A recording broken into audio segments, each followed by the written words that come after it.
Hey everyone, it's another Anark live stream. This one is a bit of a surprise. I didn't really tell anybody ahead of time that I was going to do it, but here I am. So, welcome to anybody that has shown up instantly. I guess that must mean that you have notifications on, and I appreciate you having notifications on for the channel. Let me do some of those preparatory tasks to get people in here into the live stream.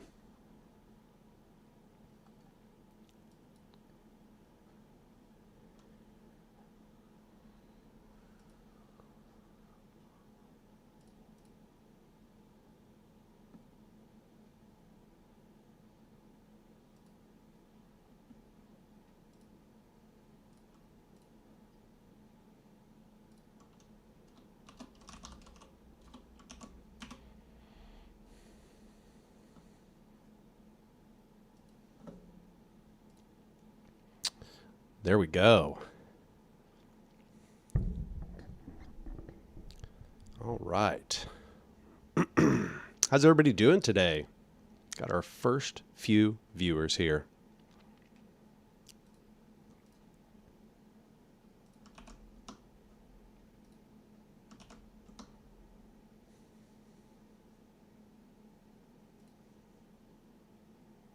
Loving the Instagram page. Yeah, for anybody that doesn't know, I just made an Anark Instagram page in the last few days.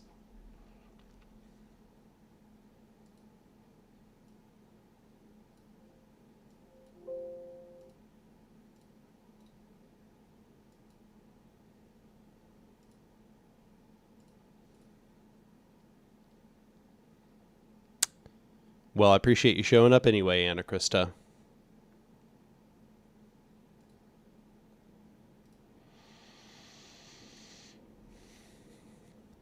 Yeah, so probably a lot of you have noticed that my upload schedule is not nearly as consistent as it once was. And part of that is just me kind of resting, I guess you might say. I've been realizing that sticking to that schedule is getting me closer to burnout. I'm not at burnout. However, I can kind of sense it coming up on the horizon.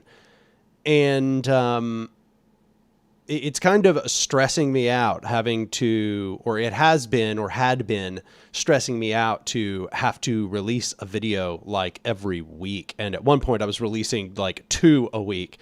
And, you know, part of the reason I was doing it was when I first started that kind of very strict streaming schedule, I was doing it because I was under the impression that consistency helps your channel grow. And I still am under the impression that that is true, but the channel has continued to grow even though my consistency has started to falter. I think I'm going to move into maybe not as strict of a upload schedule. I just realized I might have said streaming schedule in those previous few statements, but I just mean upload schedule. And I'm going to be moving into a little bit of a looser upload schedule, kind of hoping I can spend a little more time on each of the videos and make sure that they are up to my standards. One thing that I feel like the channel sort of sacrificed when I moved to this more consistent upload schedule is just that there was a period of time where this video was just kind of known for releasing not very often, but the videos were insanely high quality. And I liked that that's what the channel was known for. It just was not leading to channel growth, and I couldn't survive on the channel when that's all that I was doing. So in order to survive off of the channel, I moved into that more frequent and consistent upload schedule. However, now the channel is finally to a place where it needs to be such that I can kind of survive off of the income that comes from it. And that is not to say that I still don't have to hustle to make that income, but it's like finally I'm in this place where I can finally like take a deep breath and relax a little bit and go back to focusing on quality a little bit more over quantity, which I've told this to a few people and they think the quality has been fine, but I have very high standards for myself. And if you've seen any of my old video essays, you can see the kinds of standards that I generally set for myself. So that sort of segs us into part 4 of A Modern Anarchism. So anybody that's been keeping up with my video essays and A Modern Anarchism knows that this is a really long time between uploads, even by my standards. It is now well over a year since I uploaded part 3 of A Modern Anarchism. And there's a few different reasons for that. Part of that was that kind of like looming burnout coming up on the horizon that I'm trying to avoid. I was also just really suffering with executive dysfunction. I don't know how many of you know I have ADHD, and it's like really hard to overcome executive dysfunction sometimes. But also, I felt as if the script for part 4, even though it was really good, it was not like, as I said earlier, it's just not entirely up to my standards. It has a lot of good information in it, and I'm happy with all of the things that I've covered within that video essay in the script that already exists, but it does not have the kind of flow and narrative and cohesive detail that I like to include. It's already slated to be the longest video essay that I have ever released by far, which is probably not a good way to go, given that the channel has definitely not benefited from extremely long videos. But it doesn't matter, because with the video essays, these are projects of love. I'm doing them because I think they're important. I'm doing them because I value the outcome of the video essays. I want them to actually be important resources that people can return to permanently, that they are not just kind of, something that somebody could watch, which refers to some current event, and then, 10 months down the road, it's no longer relevant. No, every one of these video essays, I want to be permanently relevant. I want people to be able to return to them for years or, decades. Ideally, I want them to be enduring works of theory. So part 4 is covering the topic of organization, which means that I really want to make sure that I get it right. I want to make sure that what I lay out in that part, the things I discuss about organization, are both relevant and actionable for people, which requires me to be very cognizant of what goes into that script. That being said, I have begun kind of recovering some of that executive function recently, and I have finally been kind of devoting myself a little more actively to the script, and it is coming along very well. I feel like I'm coming back to it now with kind of fresh eyes, and that's been extremely helpful to its development. But yeah, I got a donation in the meantime from Juan Betancourt for $2, and he says, "Take it easy." Thanks, Juan. I appreciate the $2, and I will try to take it easy.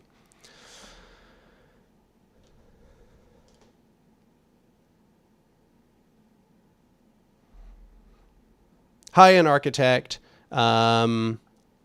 Yeah, as an architect says, the money from this channel doesn't only benefit the channel and my personal life. It actually allows me to do more work organizing.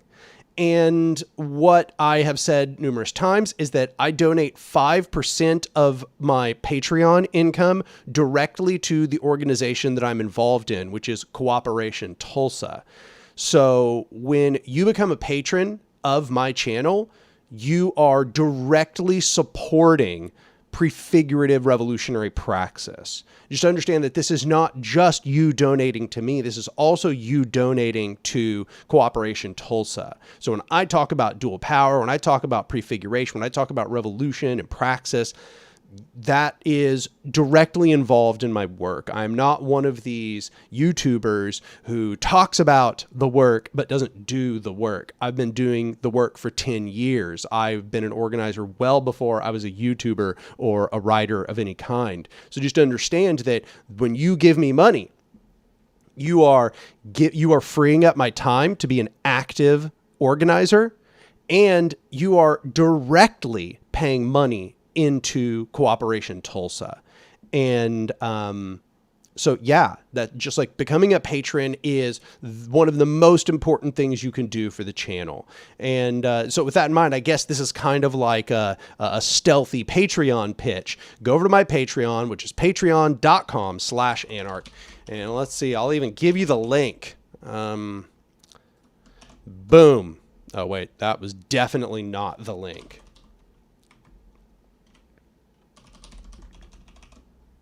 That was just literally the word /anarch. So there it is, patreon.com/anarch, and become a patron for any amount. I would appreciate it enormously. Also, another thing I want to say, oh, what was I going to say? No, my brain just got derailed. Oh yeah. I've heard news that Apple is, like if you're using the Apple app to subscribe to my Patreon, I highly recommend you cease doing so. I would recommend going either to a web browser or just some other way of accessing Patreon, because Apple has said that they are going to gather 30%. They're going to garnish 30% off of anything you donate through Patreon, just because Patreon's using the Apple App Store, which is mind-boggling. 30% is enormous. They're taking almost a third of all Patreon donations through the Apple App Store. So if that's you, if it just so happens that you are somebody that is using the Patreon app in the Apple App Store, please go and redo it through a browser, because it basically is going to it's giving creators two options. Either we take the hit or you take the hit. And I think you can agree that either way, that's bad, right? And also you can imagine almost every creator is going to have the people take the hit. And all of us, I think, are probably in agreement that we would just prefer you didn't use the Apple app if you are going to become a patron. So yeah. Also, you can become a channel member, which does offer one specific benefit in that when the videos get uploaded and scheduled to release ahead of time, you will get to see them as soon as they get uploaded. You won't have to wait for the scheduled release. And sometimes that's a day or two ahead of time, but most often it's just the night before. But anyway, I've got some donations in the meantime. I need to go through those real quick. Next one is Sam. Hey, how you doing, Sam? Sam donates $5. I appreciate it. He says, are you planning on going in depth on Bookchin's preference for majoritarian voting in local organizations in part 4 or Gelderloos's polity form? No. The reason is mostly that what I found was, in order to fit in all of the discussion that I wanted to have about the foundations of how an organization functions, what a viable system looks like, and sort of utilizing all of the tools at hand in order to tell people how good organization should be structured, I didn't really have any time for rabbit trails. In fact, this script, I think, has the least quotations. If I haven't gone through and like checked it, but my intuition is that it's the least quotations and the least citations of any script I've ever written. And that's because I've spent so much time in raw application in this script that there's almost no time to be referencing people. I reference just a few people, and I then just completely the rest of the script is application of what those people say. So the main person that I'm citing in part 4 of A Modern Anarchism is Stafford Beer and viable systems theory. So viable systems theory features quite heavily in part 4. But that, and then my own analysis, the 4 fields of power structures, those get utilized and applied to a considerable extent in part 4 as well. So I didn't really have a lot of time to go into all of these details and disagreements within the movement. But also I should say that you probably know, Sam, because you've known me for years, that I try not to do too much kind of like litigation with other theorists in my work. I try to state the positive case for my position, and then maybe at most kind of have these tertiary discussions about people that I disagree with. And part of that is just that's kind of like what's happening with my work, that I'm trying to present more of a constructive vision. But it's also just that, there's so many people that disagree that it's very difficult to exhaust all of those objections. If I were writing like a scientific paper, I would obviously have to address all of those objections up front. But that is not something I really do in A Modern Anarchism. For the most part, Modern Anarchism states the positive case. I think the only place where I really deal with a lot of objections in A Modern Anarchism is part 2, where I discuss individualist versus social anarchism, and I sort of discern their foundational features and make a spirited argument for social anarchism. But it's mostly just because I feel like that is such a crucial discussion to be had both within our movement and for people that are coming from outside of the movement trying to understand what's going on. So, yeah, I guess the answer is that I don't really address either of those. However, it's possible that, if and when this, the totality of A Modern Anarchism comes together, combined as a manuscript and is published, that I might have a little more time to engage with some of those more critical objections or some of the places where I disagree with other theorists. But yeah. A good question. Also, thank you, Long Defiant, for gifting an Anark membership. It's funny. I don't actually know how that works. I've seen it happen like my entire life that I've been on the internet. But like, do you get to decide who gets the membership? Like, does it just give you a list of members afterwards and then you just like go and click through? Like, I don't actually know how that works. Anyway.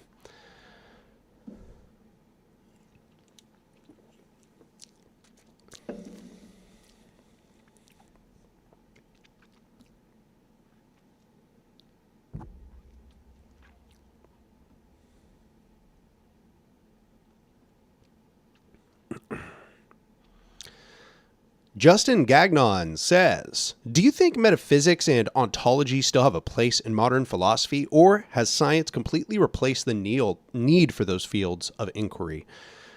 Yeah, they absolutely do still have a place in modern philosophy. In fact, I think that a lot of people overestimate how settled the physics community is on the sort of metaphysical or ontological foundations of the universe. They've come to extremely strong conclusions. We have the most sophisticated model of the universe that we've ever had, to the degree that it absolutely does crowd out a bunch of metaphysical or ontological philosophical conceptions. There are just a bunch of philosophical positions that really have no leg to stand on anymore, that they've just been completely banished from a rational discussion based on the science. But people probably overestimate how constrained that conversation actually is, because in fact, out at the frontiers of physics, we are asking really critical questions about those foundations. Like it seems like there is a revolution in physics that is we are right on the cusp of. It seems like everybody kind of knows that there are these really fundamental holes in the standard model, but it is not clear how they are going to be resolved. And there are a bunch of different models, physical models, which could very well replace the standard model of particle physics. But none of them have proven themselves to the level of scrutiny that the standard model has.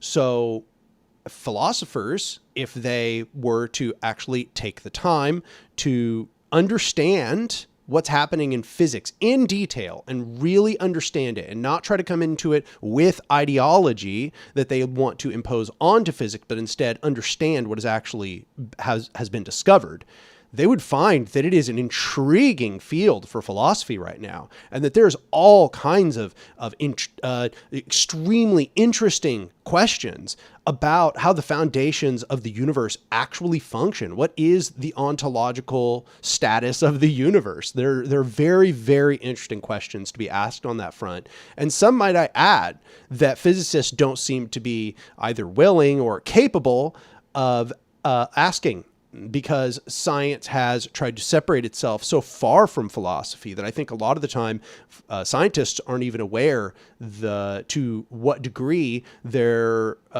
inspections bear on philosophical questions. So I would say that philosophers could probably get an enormous amount of mileage out of really, truly trying to understand physics, really deeply researching, for example, quantum mechanics and particle physics and all of that. And I think that if they did so, you could make an entire career on ontology, an entire career on metaphysics in philosophy. Got another donation from Sam, this time for $10. I appreciate it, Sam. He says, okay, have you read my wife's law review articles on Martin Sostra and armed resistance against the U.S. state by Afro-dependents under international human rights law? The correct answer is yes. I actually did start skimming those. I think, let me see here. I began reading the Martin Sostra one. But I have actually not been doing a lot of reading of any kind for the last few months. I think coming back to that, what I was saying earlier about having some executive dysfunction, I have been really only able to find energy for org work, infrequent uploads on the channel, and just kind of luxuriating, trying to relax. But yeah, no, I did begin reading the one on Martin Sostra. I probably will also read the one about armed resistance against the U.S. state. But yeah, they both seem really interesting.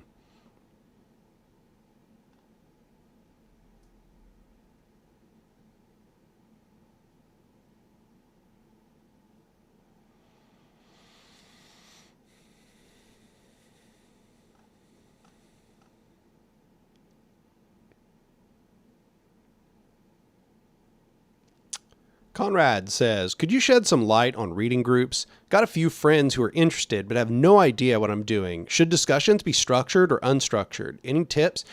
Pretty much every way you could do a reading group is valid in certain circumstances. Personally, what I found is this. If you are doing something that's introductory, if you're doing introductory reading groups, then you should keep the piece short. If it's an essay, you should probably have people kind of read ahead of time, and then just have a bit of a loosely structured discussion, a discussion where it's kind of like, you know, what kinds of things you want to ask and discuss, but then you just kind of let the discussion go as it will be. As far as more advanced texts, what I've found is it's actually better to read them little by little in the actual reading group itself. Instead of having people read in between, read aloud and switch through the people reading aloud. So it's just like go paragraph by paragraph. So like we in Cooperation Tulsa just finished Murray Bookchin's Remaking Society in this exact way, where we would trade off and everybody would read a paragraph or 2 paragraphs or 3 paragraphs or whatever they were comfortable with. And we would just go through paragraph by paragraph, reading the entire thing out loud. And then we would have discussions in between sections and in between paragraphs and in between readings about what we thought about what Bookchin was saying, or criticisms or questions, curiosities. Sometimes it would be just some word he used and we'd have to go Google the word and figure out what it meant. But I think that this is really a good way to approach advanced texts, because it kind of allows everybody to pool their mental resources together. And I think people get intimidated reading more advanced texts by themselves. Whereas when everybody's there together, they can kind of prop each other up and answer questions the other people might have.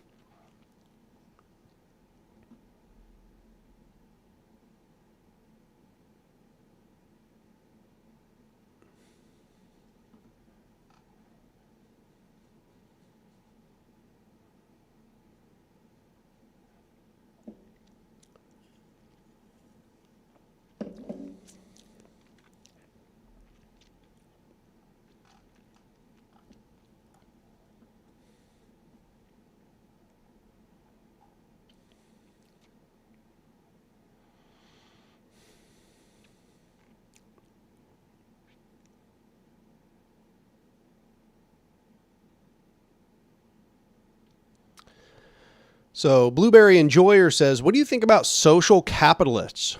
Those who accrue social capital and then use it to accrue more, and how they might have undue influence on organizations or movements. I've heard a lot of people use this phrase, but I haven't really heard anybody give it a lot of structure and substance.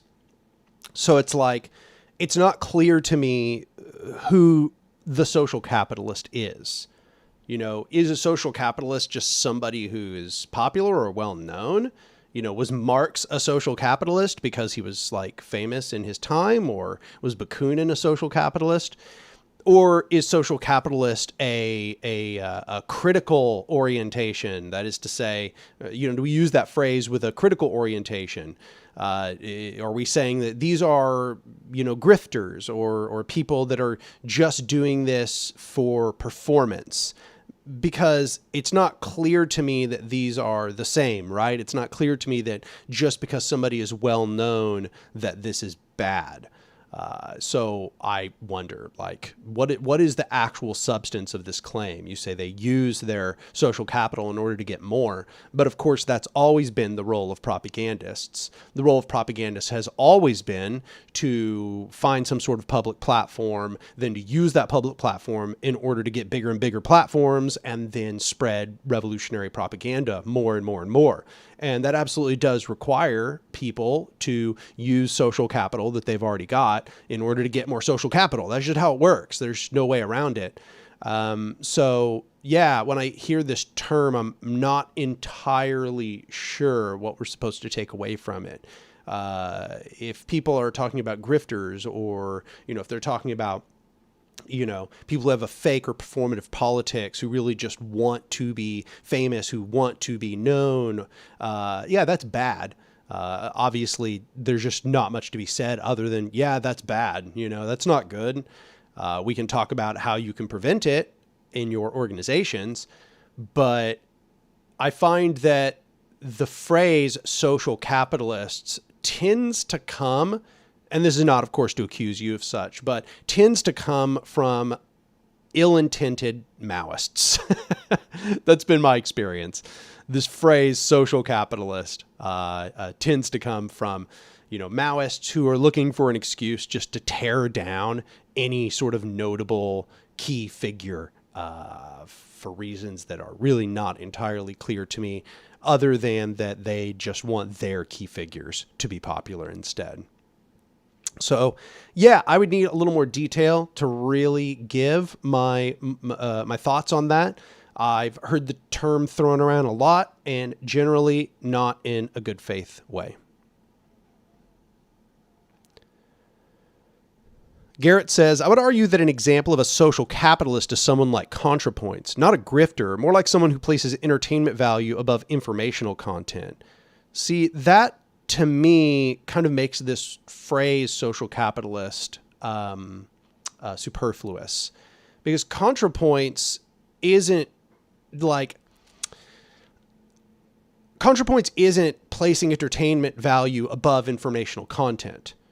ContraPoints does see what they are doing as providing informational content. They are just using the entertainment of her work in order to convey the educational content. The thing is we just disagree with some of the things ContraPoints is trying to convey. They're trying to educate people about. We just disagree with some of those points. But I think ContraPoints is highly educational. I don't think that she's really failing on that account.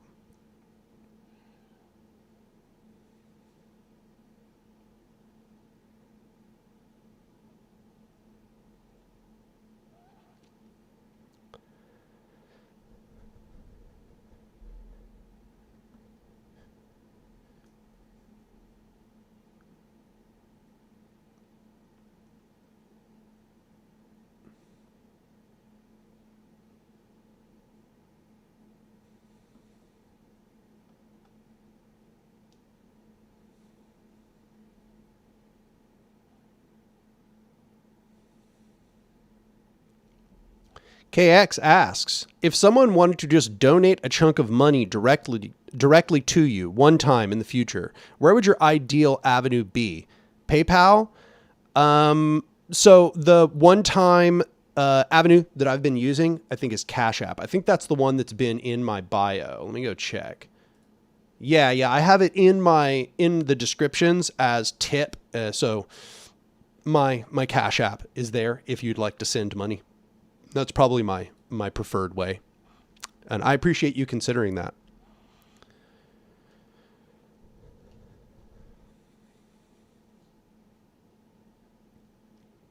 Garrett says, I didn't say there's no informational content in her videos, though, so that seems like a straw man. I said she places something else above the information. Yeah, I just disagree. I don't think she's placing entertainment over information. I think she's conveying her information perfectly well. We just disagree with the information she's trying to convey.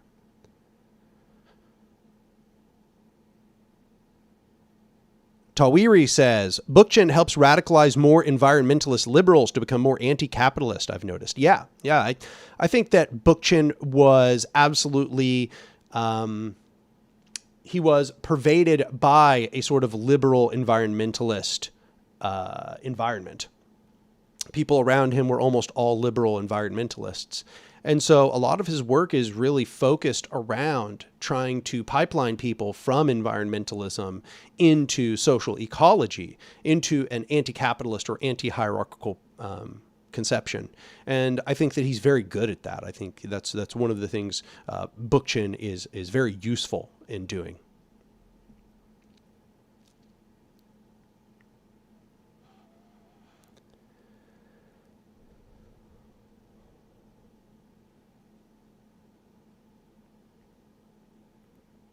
An architect says, it's weird to criticize radicals for monetizing their revolutionary work. We live under capitalism. We have rent and bills. And if money helps people to continue their work, it's fine.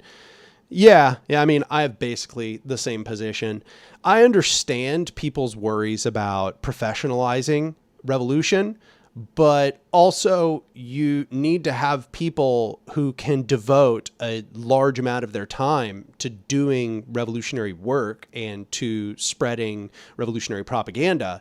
And if you don't have those people, it's going to be very difficult to do any sort of revolutionary activity. In fact, it seems to me that the whole history of the movement, when people were engaged in radical unionism, they were trying to free up more free time by getting workers higher wages, more benefits, more time off, specifically so that they could carry out revolutionary organization. So I don't think that it's new that people should try to find some amount of money in order to devote towards revolutionary activity. Even though, once again, I definitely do think that it's understandable that people should be wary of professionalizing revolution. But it's also just something that's probably going to happen. You should just try to avoid using organizations as a vehicle for self benefit of a few people in the organization over the rest of the people in the organization.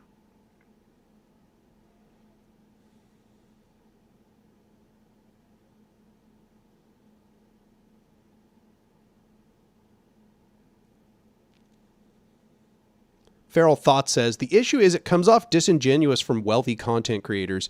I get they monetize it. It makes sense. I think people are looking for a Jesus Christ savior type.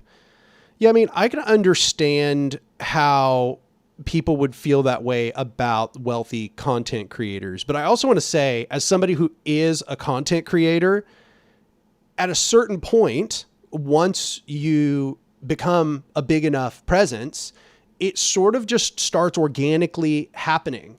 In fact, okay, so like using ContraPoints as an example.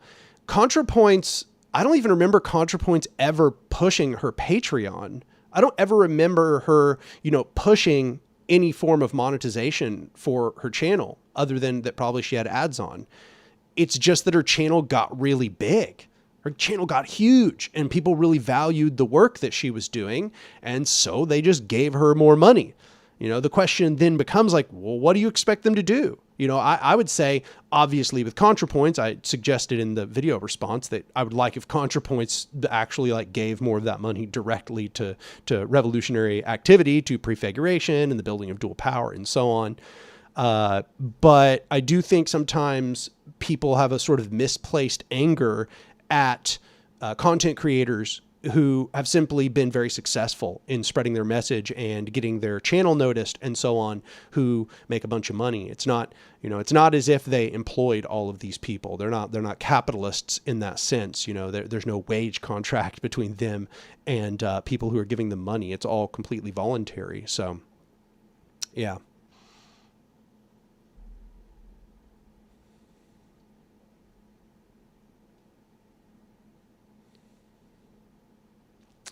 Riley Alberta Strong says, hey, Daniel, I have a question. If one denies free will, why fight for a better world? If we can't even control ourselves, what makes us think we can change the world? From a despairing comrade. Well, I just don't even think, this sounds really weird, I think, to a lot of people who haven't deeply, deeply thought this issue through. But whether we do or do not have free will is almost actually irrelevant. What we are doing is doing things all the time. We're in a constant process of acting. And think of it this way. So you write a program. Okay, you write a program. The program, you make it run. And it runs and it carries out a task. And it carries out that task based on information that it was given at the beginning. Okay, so depending on what information it was given, it will carry out the task differently. If, maybe it even has like a branching diagram. It says, if A, do this, if B, do this, if C, do this.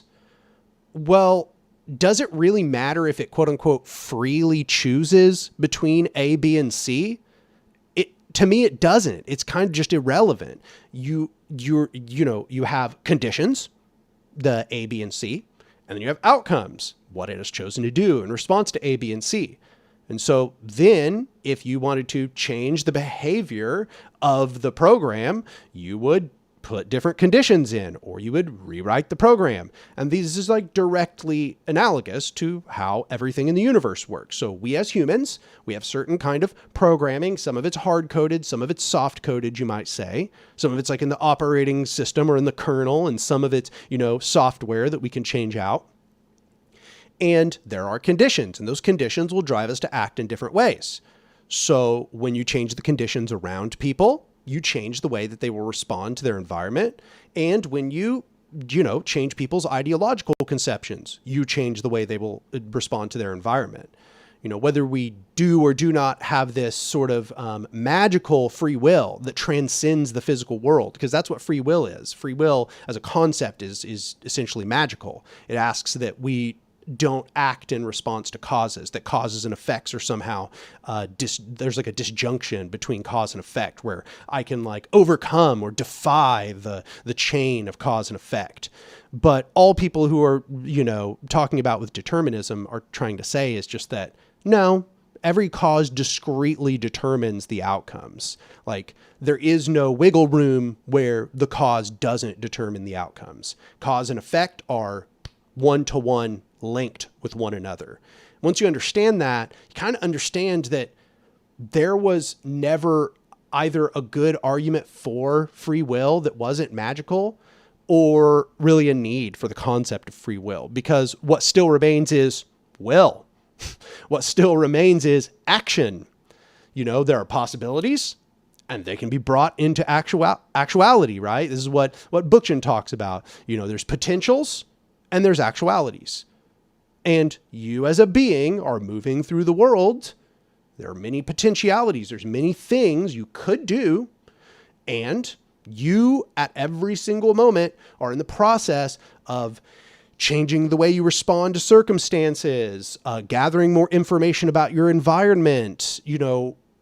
It's like, it doesn't matter whether you could have chosen otherwise. You should instead just, at every single moment, try to make yourself into the being that makes the right decisions. Try to make yourself into the being. Make that part of your programming. Part of your programming as a being, as a thing, as something in a causal, set of links, a link in this causal chain. Try to make it such that in the future you act in the way that you would want to act in response to the stimuli. So that's the way I look at it. I personally don't think. I understand how people might have that reaction to this argument about free will, but I think that once you really kind of think it through in a longer term sense, you'll realize there's really nothing to despair about. It's kind of an irrelevant thing overall.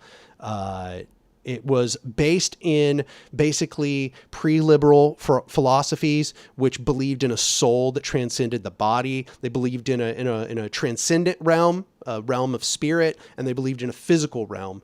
And they believed that the soul was kind of like a pilot of the body. And in that sense, it wasn't limited by this chain of cause and effect and could make decisions outside of the chain. But insofar as you're a physicalist, there's just not really a whole lot of room for this concept of a magical free will that could choose otherwise than the conditions that have been set before you. You have to, and might I add, I think the only way that it actually does kind of make a difference is once you realize there is no such thing as free will, you start to kind of be a little more cognizant of your responses to stimuli. You start to really think about how, oh, wow, that knee-jerk thing that I just did, that was kind of an automatic response based on previous conditions. And so if I want to not do that knee-jerk thing in the future, I need to kind of go about fixing those conditions within myself, or not surrounding myself with those things that made me do that knee-jerk that I don't like. Whereas if you believe in free will, then you're going to blame yourself for this. You believe that you have some radical responsibility that was borne out by that free will, that your knee jerk makes you bad or dirty somehow. And it also, I believe, kind of leads to a rugged individualism, that everybody's radically choosing everything all the time, so their circumstances are entirely their fault. Whereas I think once we jettison this concept of free will and then kind of get back down to reality, we ground ourselves back in reality again, we can start talking about cause and effect. We can start talking about conditions, both the conditions of individuals and the conditions surrounding them. That's my personal perspective.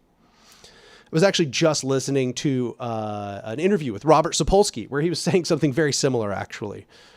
Tawiri donated $5 New Zealand dollars. I don't know how that translates to US dollars, but irrelevant. I appreciate the donation. Tawiri says, we Maori,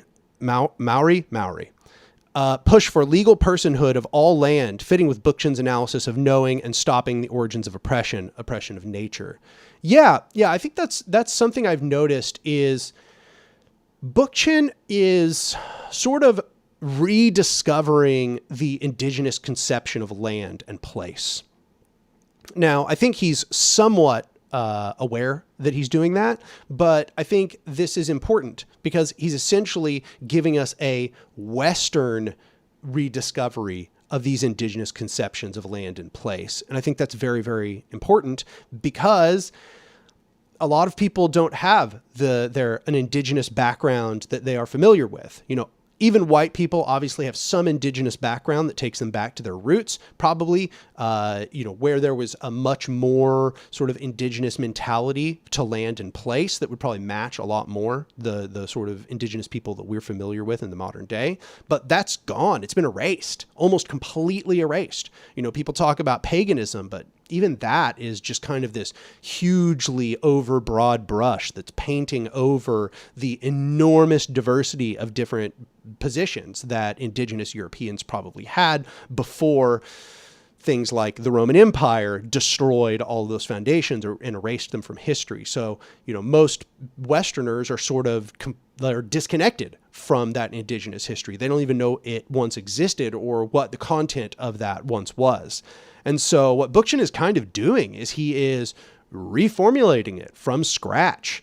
He is saying like, no, here, look, there is a way for you to recover those indigenous conceptions of land that Europeans probably once had when they were in their more indigenous form, but which is now erased.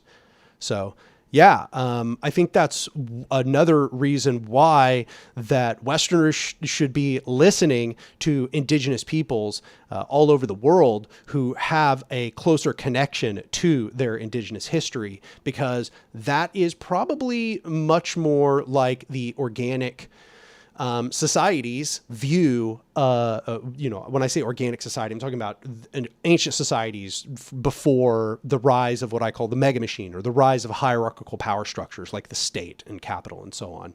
These organic societies, they probably had an ethos much more in line with, for example, what the Maori believe, or what indigenous North Americans believe, or indigenous Central Americans and so on. So yeah, that's one of the big reasons I value Bookchin so much. And I also think it's the reason why a lot of indigenous people really like Bookchin and really identify with what Bookchin has to say.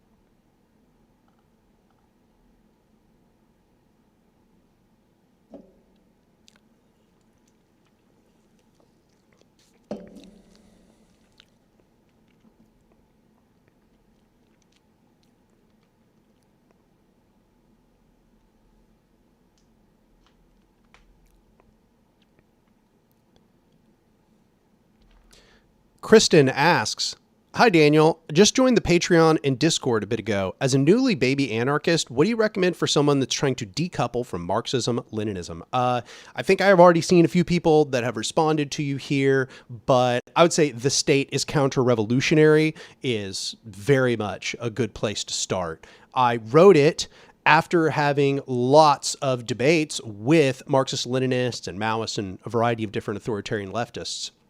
So it is not my naive critique. It is the critique that I developed by listening to their arguments in depth over months, or I think even over a year of debating with them, going into detail about our theoretical differences, our different conceptions of history. And this then drove me to read a bunch of authoritarian theory, but also to read the history of the projects, which they are constantly valorizing. And basically, that is what the state is counter-revolutionary is the result of all that research that I did, all that debate that I did, essentially put into one cohesive, coherent piece, which demonstrates that what they profess to want doesn't work, that what they do in practice backslides into capitalism, and that therefore really all those authoritarian leftist ideologies represent is forms of recuperation. They're basically ways to take revolutions that could threaten capitalism and to instead destroy that revolution and transform it back into capitalism. It's essentially a way to reabsorb threatening tendencies that could arise from proletarian revolutionary sympathies and to instead drive them into reproducing the very system they think they want to dismantle. And so The State is Counter-Revolutionary, all four parts really lay out that case piece by piece. So I think that'd be a good place to start if you haven't watched the videos or read the essay.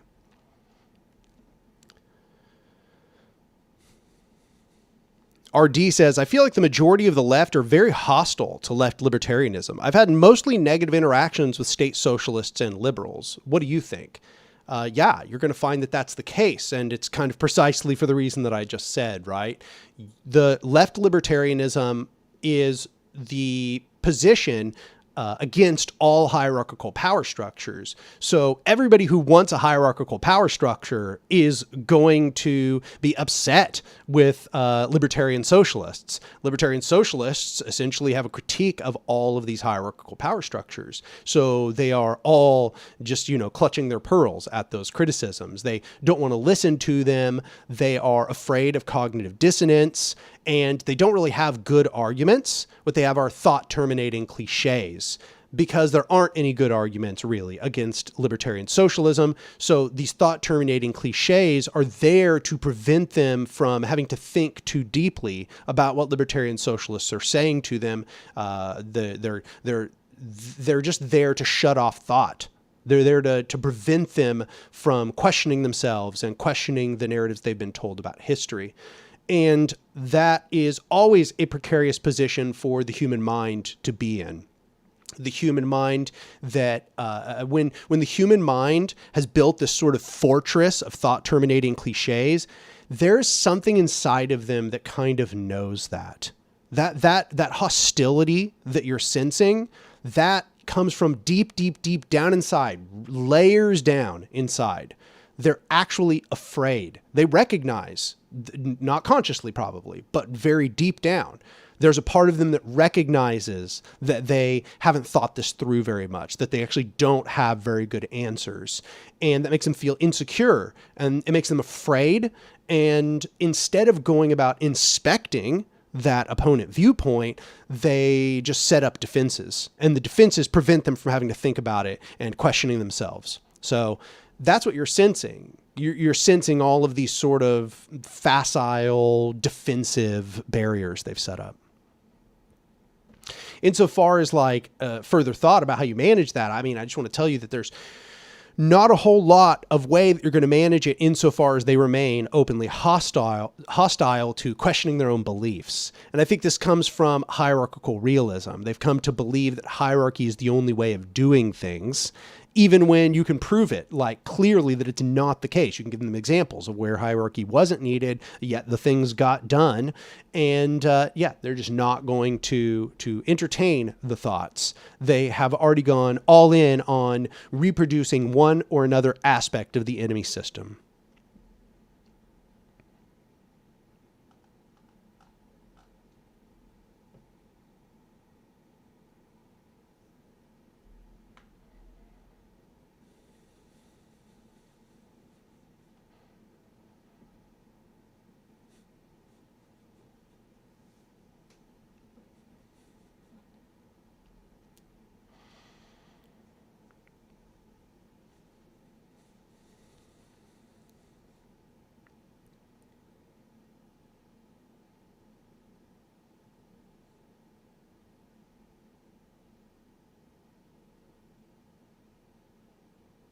Zach asks, what do you think of Andrewism's ideas on consensus and free association? If you've seen it, thoughts on stuff like that?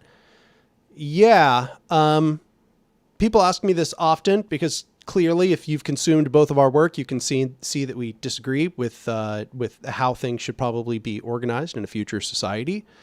As you've probably kind of intuited, I disagree with several of the things that Andrewism was saying in that video about organizing anarchy. I don't remember if it was the one called Organizing Anarchy or if it was the later one, but there was some kind of anti-organizationalist arguments in there, anti-institutional arguments, and Andrewism says that he's not an anti-organizationalist. So we talked it out, but at the end of the day, I still just disagree with the things that are being said there. I disagree with the critique of the polity form. I try not to go into it too much because I like Andrewism. I like his channel. I like him as a person. I think he's a really nice guy. I think he's very intelligent. So don't really want to start any beef, but people keep bringing it up because obviously it's it's true. We disagree on these things. So, yeah. I mean, just to summarize, the way I look at it is, you absolutely need multi-purpose bodies. You need bodies that are generalized bodies for decision making. In fact, they're absolutely necessary. You want to start with the generalized bodies. You don't want to start with the purpose-built bodies. Those bodies should come out of the generalized bodies. And a big reason for that is that a lot of the time, organizations that are operating in the world, they don't know exactly what things they're going to be doing at any given time. Those things sometimes come and go. And sometimes it's just better to have a working group. But what you do always want is to maintain those connections between the people that have that similar thrust, that similar interest, that have this sort of grouping of tendency, you might say.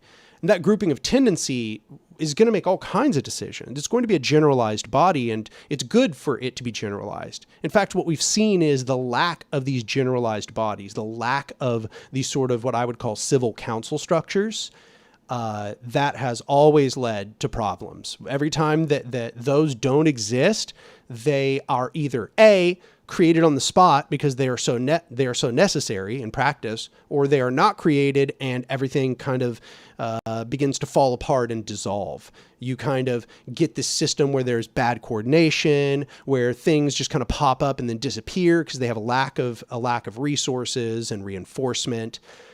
These sort of consistent bodies, they're always going to exist. These sort of open forums for discussion, that's the place where a true consensus can take place.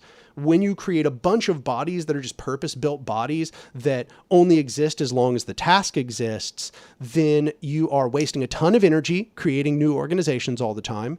Those organizations are all going to require charters and lists of agreements and rules and different beliefs about how the people within that organization should function. That takes effort. It's going to take getting all the people together that are going to be needed to get the task done.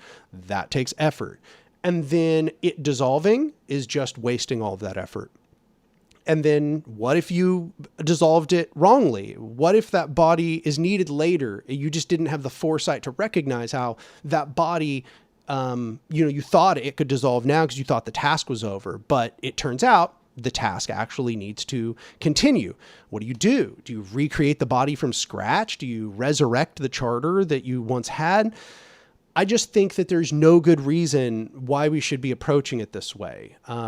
It's actually good when you build horizontal power structures that they self-perpetuate. That's good. Self-perpetuation of horizontal power structures literally is the self-perpetuation of the power of the people.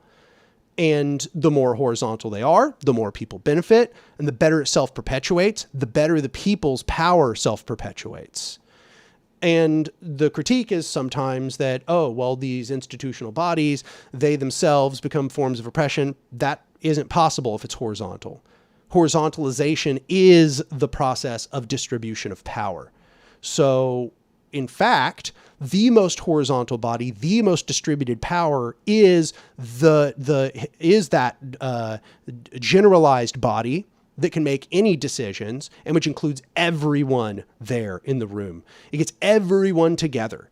Whereas if what you do is you just create these kind of specific purpose-built bodies, and that's it, it's just big networks of purpose-built bodies, then what you get is everybody kind of getting walled off into their little echo chambers. You get people who have one specific interest, only doing things about that specific interest and caring less and less about their coordination with other people.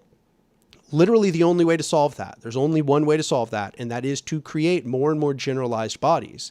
And that is to say, by this definition, which is being used by, I believe it was Kevin Carson, who's being cited here, by this definition, the polity form is not only necessary, but just natural. It just organically pops out of everything. And when it doesn't, the thing fails. So, we can use the CNTFAI in the Spanish Civil War. At first, they didn't have the generalized council bodies. All they had were trade union federations. And, that's good. It's a good start. You want those. But what they realized was, that's not the only stuff we're dealing with. They're not only dealing with economic stuff. We're dealing with all kinds of stuff. We're dealing with unique circumstances that arise day by day.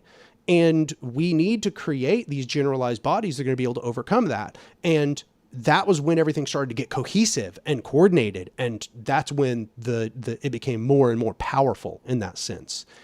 And beforehand, it was very discoordinated, and they were immediately having problems because there wasn't, by this definition, a polity form. Without that polity form, there was chaos. And I've read Gelderloos. Gelderloos thinks chaos is good. He thinks that we want chaotic decision-making. I disagree. We should not want chaotic decision-making. That leads to poor coordination. That leads to wasted efforts.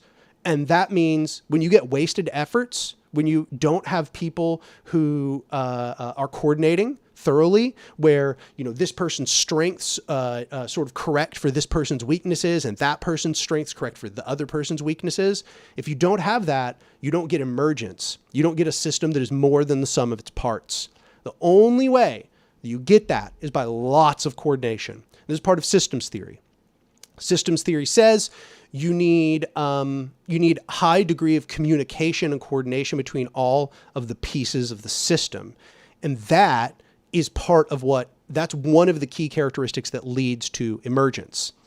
And so you absolutely must have generalized bodies for coordination of all of the pieces. And those generalized bodies, it's important to say, need to be filled with all of the people who are going to be affected by those decisions. So yeah, that's a summary. I could go on even longer. There's a lot more to say on this subject. So that's just my position.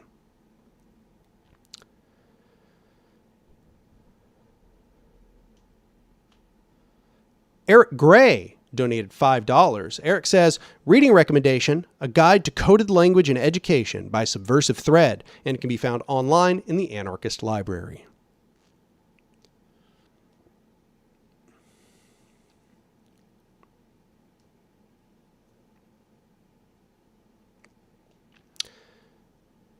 So Matters of Degree asks a follow-up question. Does the polity form require geographic cohesion, for example, boundaries outside of which its decisions no longer apply? Yeah, well, recall that the key anarchist principle is those who are affected decide, right? So clearly, any sort of council body or generalized decision-making body that's created, it's probably going to be bound by geographic boundaries, or rather there will be some of them that are bound by geographic boundaries. Like there's going to be ones where, it just has to do with this watershed, for example, or this bioregion. Like those are the people that are affected. And so they should decide on that, right? And there's going to be a generalized body for that region.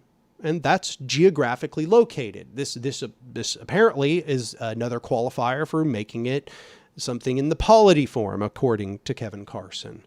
And once again, I just want to note that that's literally impossible to avoid, and it would be bad to avoid it. In fact, that's absolutely and completely crucially necessary. If you don't have it, you're not going to have respect for the land.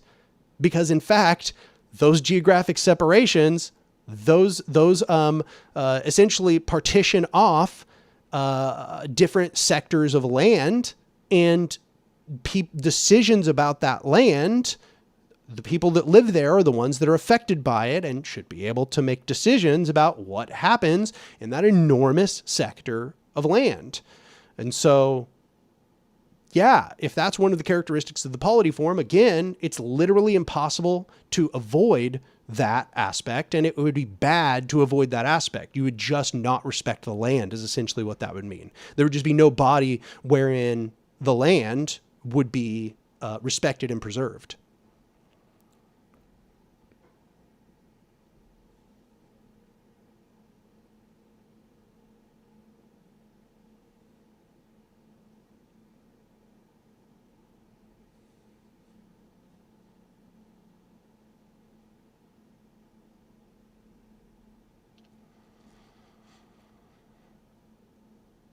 Riley Alberta Strong asks a follow-up question about the free will discussion.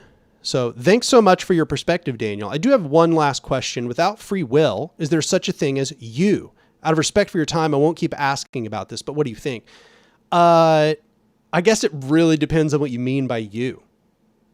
Like there's a lot that goes into that discussion, but I can sense that you are beginning to kind of intuit why a lot of people who reject this sort of free will conception also then end up with this very kind of Buddhist conception of self, which is to say that what you think is the self as this sort of permanent fixture is really not so much of a permanent fixture. It's a ever-changing dynamic condition of your body, which over the course of your life will undergo many changes. So there's no permanent self. There may be this sort of dynamic changing self, but yeah, that's a big discussion with lots of different people's opinions weighing in on it. Sam donated $5. He said, haven't seen this many insistent authcoms and apologists for Bolsheviks in the chat in a while. Pretty wild to come here to spew nonsense. I haven't been keeping up very closely, but I have noticed that my comments lately have been filled by the comments on the channel have had so many more like blank profiles, like no profile picture people, constantly making critical comments all over the channel. And when I look at my like comments section, when I look at like recent comments, those people outnumber the people who like actually identify with the channel.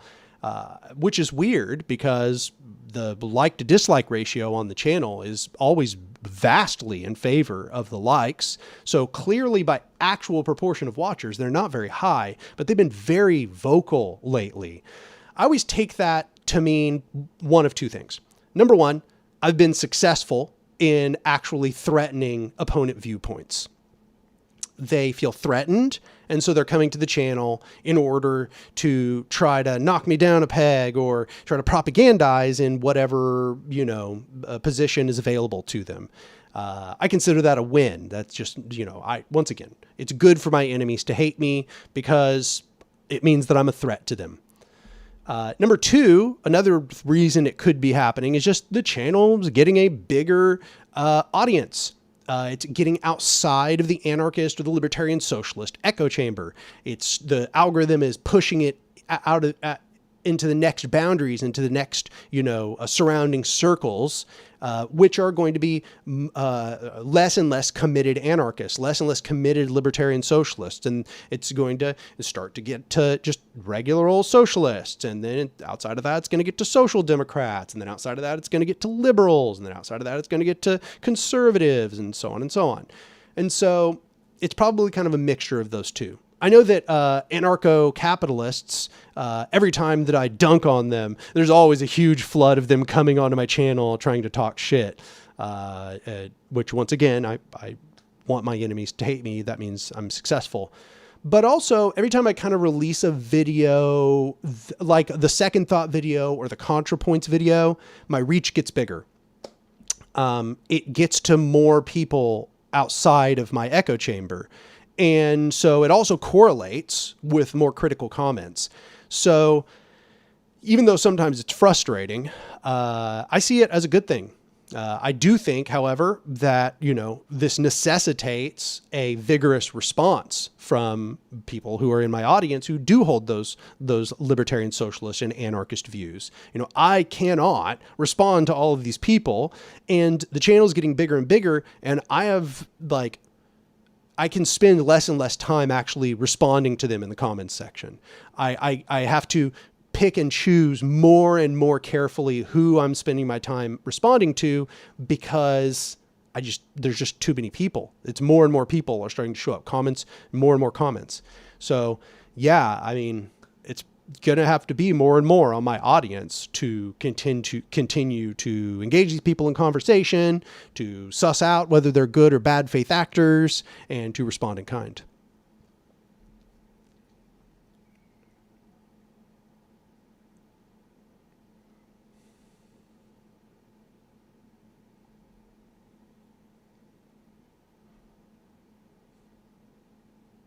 Anarcho Pill says, I think Graeber put it best in respect to the organization debate. If there's no one telling everyone else to shut up and do what they're told, it's probably a horizontal power relation. Yeah, exactly. I think the key thing to understand is that hierarchy is based in monopolization, specifically monopolization of decision-making power, but monopolization of power more broadly. That is to say, other people, they get to make decisions and other people do not get to make those decisions. And the other one is domination. That is to say, violence or coercion, threat, and deception. So where these features, this list of features, is not present, that's not a hierarchical power structure. So this actually segs well into what Conrad was asking. What's your perspective on hierarchies in the workplace based on qualifications? They don't have to be hierarchies. For example, the doctor holding authority over a nurse and issuing orders for patient care. It depends on how the doctor has that position. Does the doctor have that position because some person in a managerial team determined that that doctor should have command over the nurses and the patients?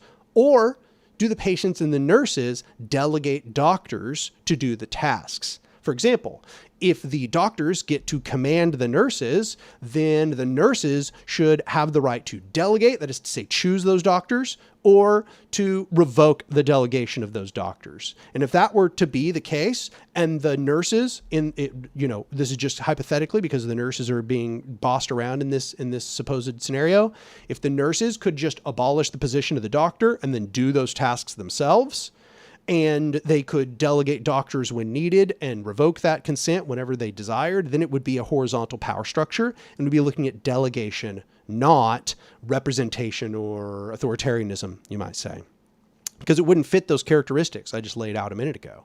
If somebody above does not get to command those who are below, if that person does not get to make decisions about them, if they don't get hiring and firing power, if they don't get monopolization of decision-making power more broadly, then that's not a hierarchy. We're just talking about difference in function, and difference in function is not necessarily or naturally a hierarchy. Difference in function is normal and natural. All kinds of people have different skills, and those different skills should be used in their appropriate places in order to get things done. And if these things are balanced together, if people make the decisions together about how expertise will be utilized, that's a horizontal power structure.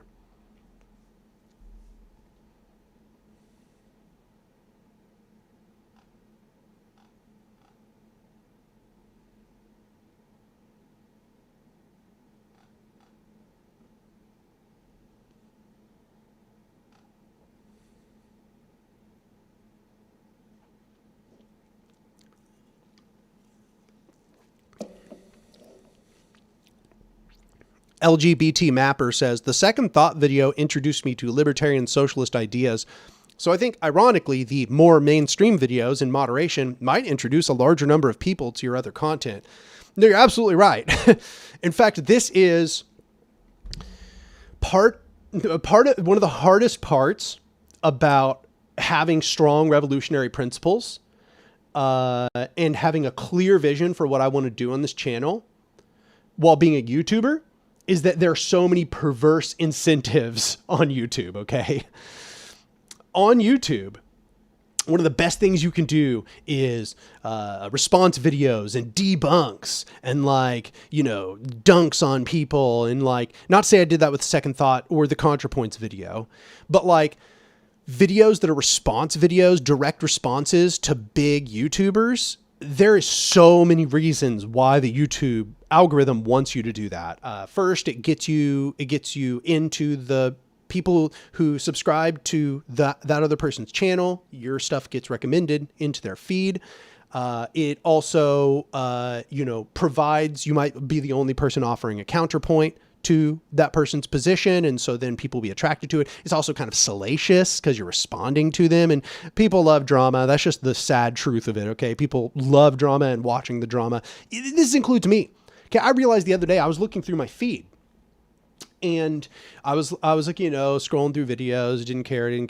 And one caught my eye. And I realized the reason it caught my eye was because it was kind of salacious. It was because it was them responding to someone else. It was because it was them kind of like dunking on some other figure. And I realized at that moment, it's like, well, I'm no better than the other YouTuber, other YouTube consumers, than the other viewers. It's like we all are like this.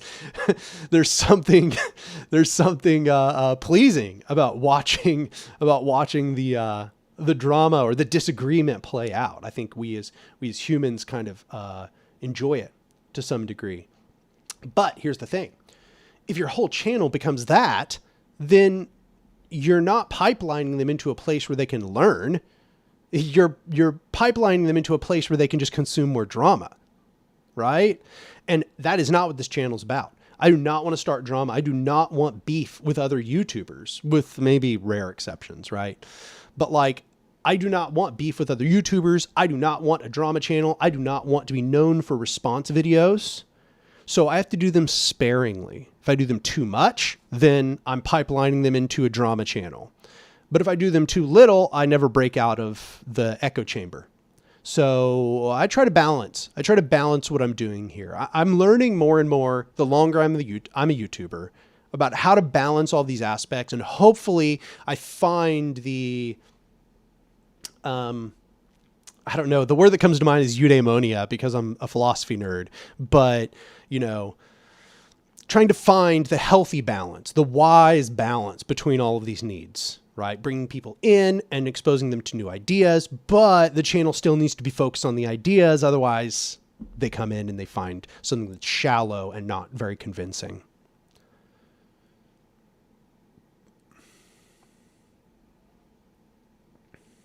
Knowledge in Defense asks, what are your thoughts on Tito? Also, what if you started a podcast with Andrewism and Zoe Baker, sort of like an anarchist version of the deprogram?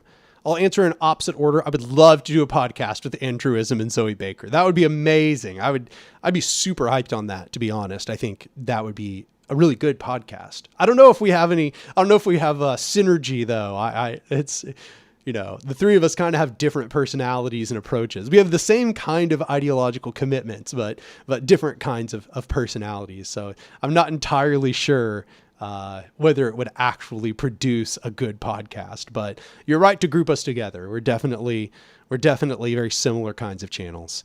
What are my thoughts on Tito? Tito, one of the rare benevolent dictators who has ever existed. But the thing I always say is that, even if you get benevolent dictators for a period of time, as soon as they're gone, the whole system falls apart, because them being the benevolent dictator was the thing holding it all together. And that is a systemic flaw. It is systemically foolish to build a system where you have a single failure point that destroys the entire system. This is the reason why authoritarianism is just inefficient. Authoritarianism concentrates too much power into the hands of too few people. And the more power you concentrate into the hands of too few people, the opinions and whims and ignorance of those people leads to disasters, enormous disasters, especially if they die or they are killed or they step down or they just get too old or, whatever it is, or they become greedy, they become, power hungry. It's just, if you're an engineer, you would never engineer a system like that.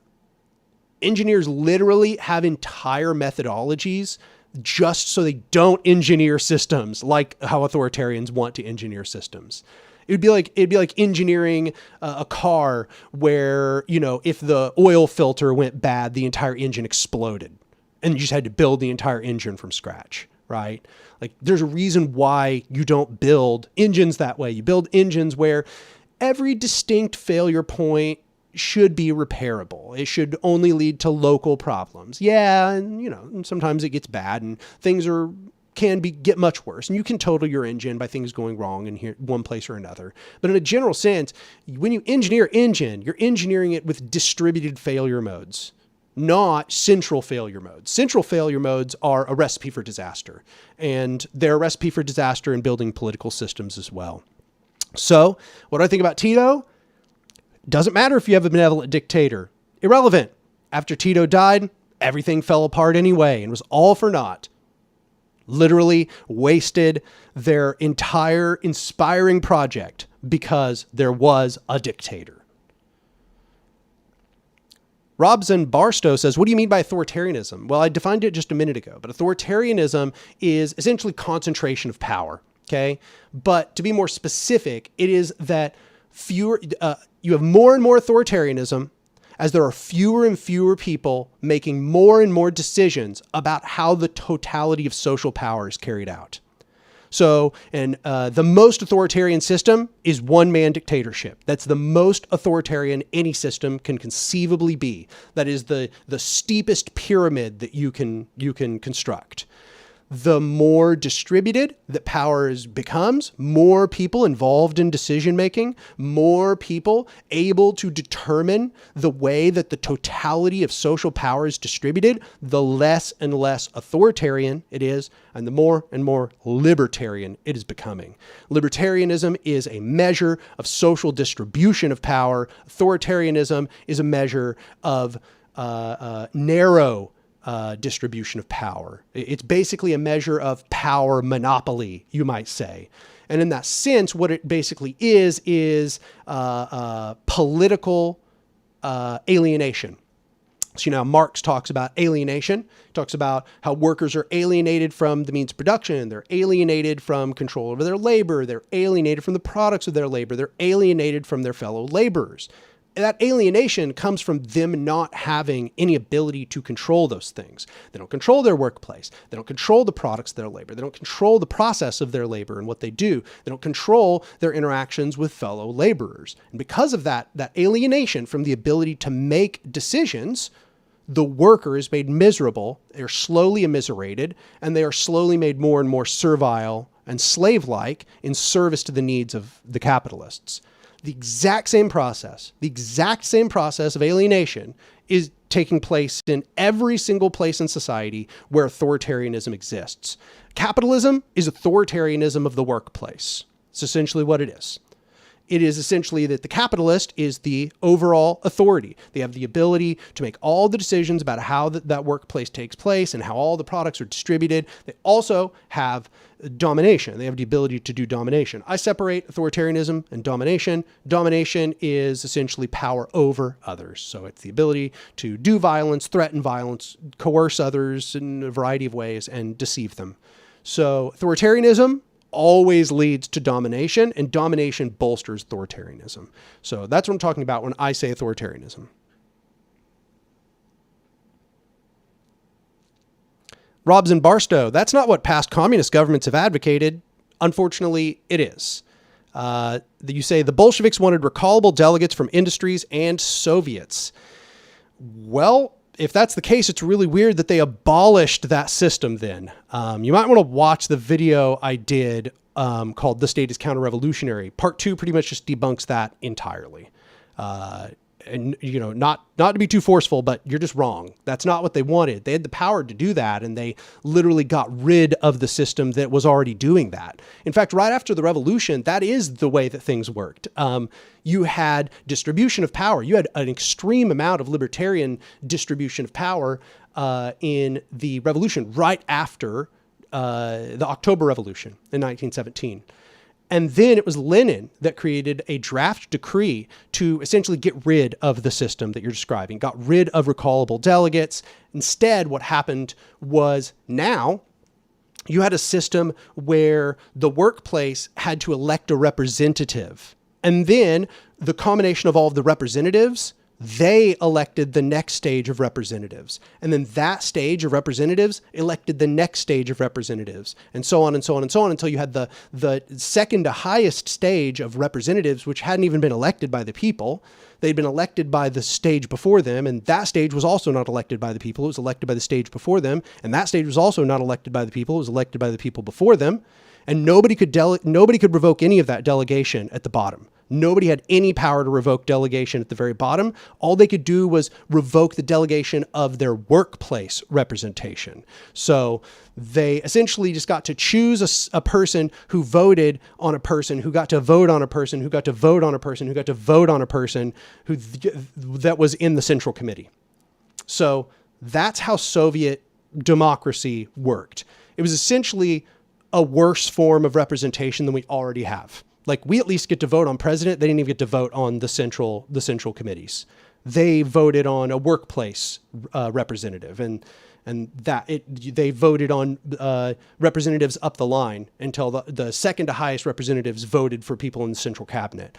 The problem is that system, it totally catalyzes and concentrates authoritarianism, because the people higher and higher up the rungs are actually more and more under the dictates of the people above them. Because the way that Soviet democracy worked was that the people, even though the representatives below elected the next stage of representatives, the people above them gave commands to them. So the Central Committee gave commands to all of the rungs below it. And the second to highest rung gave commands to all the rungs below it. And the third to highest rung gave command to all the rungs below it. And that is just authoritarianism. In fact, I just described a pyramid, right? That's all it is. That's just a pyramid. There's nothing libertarian about that. There's no revocable delegation involved. It's funny because when I first started researching what was happening in the USSR, I'd had authoritarians tell me what you just told me, which is that, like, oh, well, that's what was happening in the Soviet Union, recallable delegation. It's like, I have literally no idea where they got this from. I read literal decrees by the Bolsheviks. I read every iteration of the Constitution of the USSR from the first to every iteration onward, going forward. There was no iteration of the USSR's constitution, nor any decree, nor any piece of law that was ever passed. I read so much. Never did that ever happen in the USSR, except for right after the October Revolution in 1917. It lasted for 2 months. 2 months before Lenin wrote a draft decree which abolished the system of libertarian government. You see it now, Robson. Now you have admitted it. You admit it. Yes, they did that during the Civil War to win. They had to fight a war, not only against Germany, but also, see, you admit it. But why did you say just a minute ago otherwise? See, this seems very duplicitous to me. This seems very duplicitous. You just tried to tell me that a libertarian socialist system had existed. And then I tell you, well, that's not true. That's just false. And you said, okay, you're right. It's a lie. But the reason they didn't do it is because they were in a civil war. Then why did you just try to tell me they did do it? You know that they didn't. You have an excuse for why they didn't, but why are you trying to convince me that it did happen? This is one of the things I really dislike about interacting with authoritarians. I can't tell whether you are being purposefully deceitful or you are just ignorant to the facts, or you have cognitive dissonance that you're not thinking through. Like, you believe two things that contradict one another, but you've never really thought about how they contradict one another, because none of the three of these are flattering. There's no way that any of those three things is flattering. And I really ask that you ask yourself which of those three is true for you, and then try to remedy it, because none of those are good. Those are big reasons why that people do not trust authoritarian leftists, because authoritarian leftism is based in deceit. It's based in deceit. A minute ago, you just tried to tell me that they had a system of revocable delegation. I told you that was a lie. And then you basically just admitted it was a lie. Why'd you even say it? I don't understand. I really don't get it. Is it just because you're hoping that nobody would notice? You're just hoping that, if you just pivoted strongly enough that everybody would just ignore what you said a few minutes ago? What is going on? That's not even addressing whether they needed to do that. I don't think they did. I don't think it was necessary. But that's a totally other discussion. You just pivoted completely. This in debate is called a Mott and Bailey. Okay. You have a defensible position that you don't intend to actually hold. okay? And that's out front.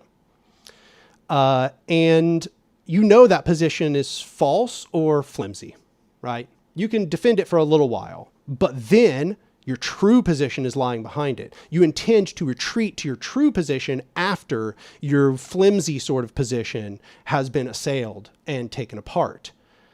But that's deceitful. Deceitful.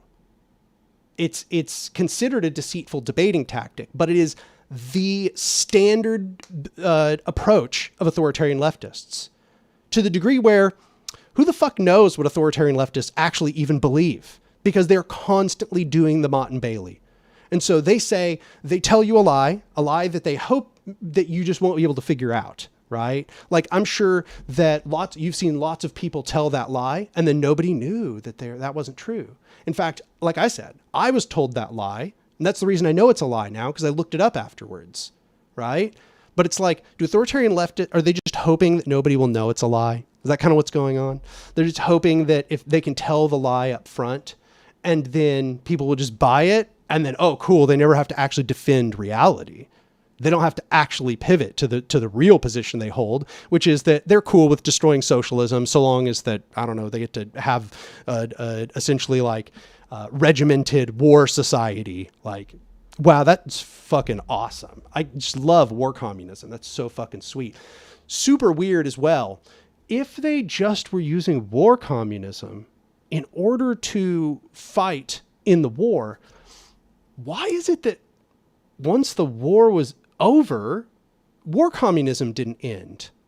Super, super weird. I don't get it. It's almost like that's not what was really going on. It's almost like what really happened was that the Bolsheviks carried out a coup where they did bourgeois recuperation of a revolution that was not originally in their control, but which they put in their control because they thought that they were smarter than the masses. And the masses, having never been duped in this specific way before the USSR, trusted them. They gave them that power temporarily, thinking that it would be rescinded once the war was over. And in fact, as soon as the Civil War had ended, that's when you got all of those uprisings in Kronstadt and elsewhere. And the exact reason you got those uprisings was because they were told that all this had been done in order to institute war communism for this temporary period where they were in conflict. And they said, okay, cool, well, war's over, time to give us power back. And the Bolsheviks, instead of giving them power back, literally fucking cannonaded them to death. Do you understand? Like, they literally, the people tried to hold big protests and strikes and all of that. And the Bolsheviks literally got out their weapons of war and massacred the workers for asking for the power back that they had given to the Bolsheviks. So, there you go.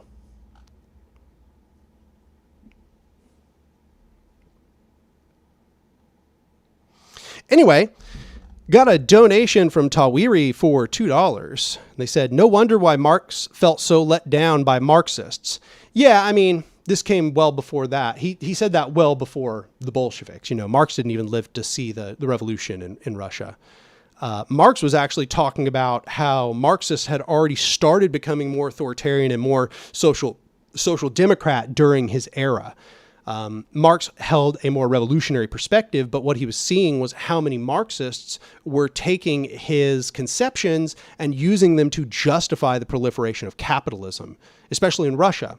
He had been hearing about what was taking place among the socialists there in Russia, and that essentially, this is just part of the story. He said it for a variety of reasons, but this is just an example. In Russia, you had a bunch of Marxists who were trying to appeal to the capitalist class by saying, well, you need to develop the means of production under capitalism in order to be able to do socialism. So basically you had Marxists who were tailing the bourgeois, and they were trying to create bourgeois allies, and they were trying to do social democracy, more or less. And this had actually already arisen in a few occasions during Marx's time, and Marx was very critical of this concept. Basically, Marx came to the conclusion at a certain point that, no, there's no like specific point of development the means of production have to get to in order for you to have a revolution. You can have a revolution under many different circumstances. You can see this in his letters back and forth with Russian socialists.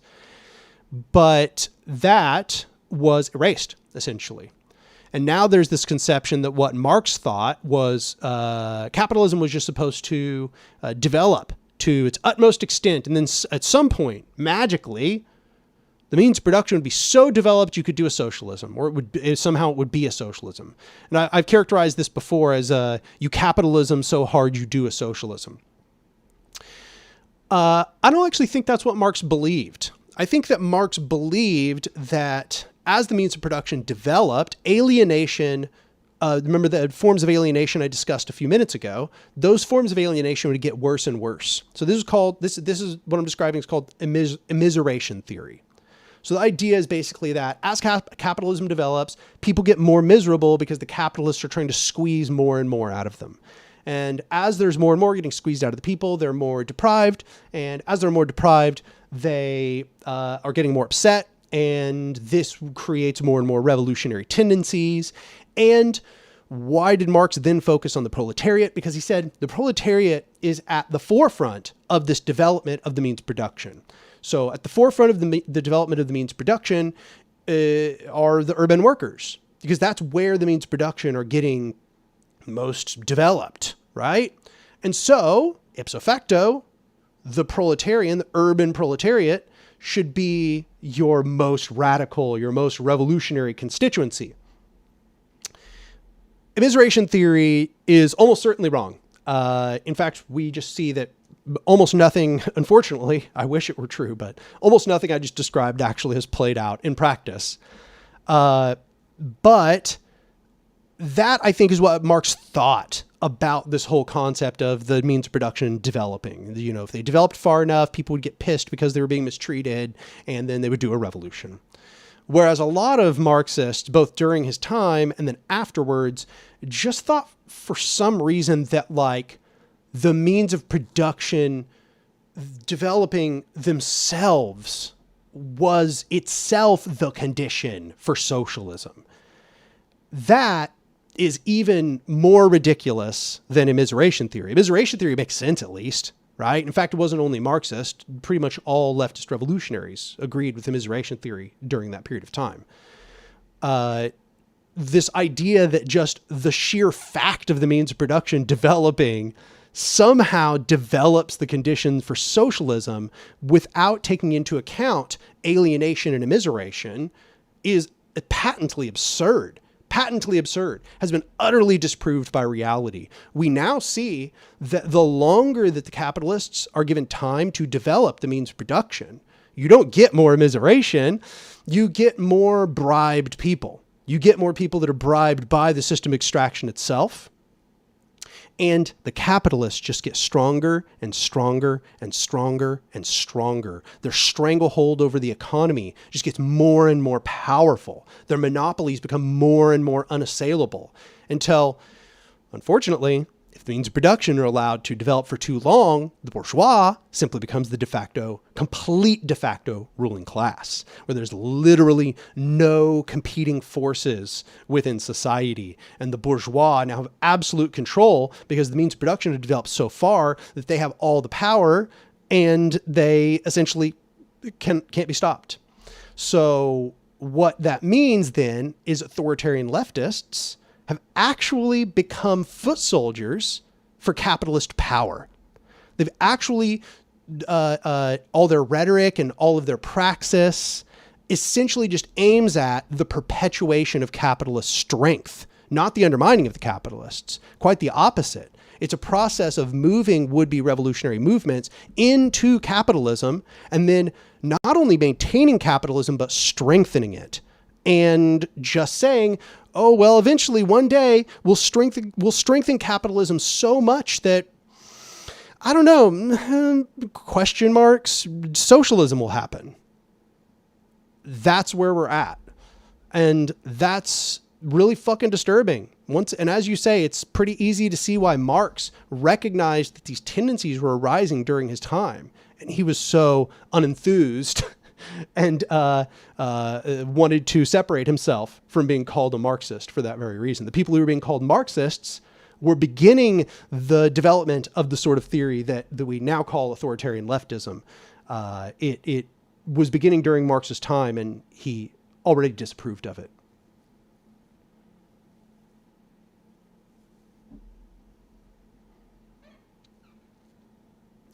Jay Deacon donated $5. He says, I'm a unionist, so electoralism is vital to me. If not, my change becomes illegal.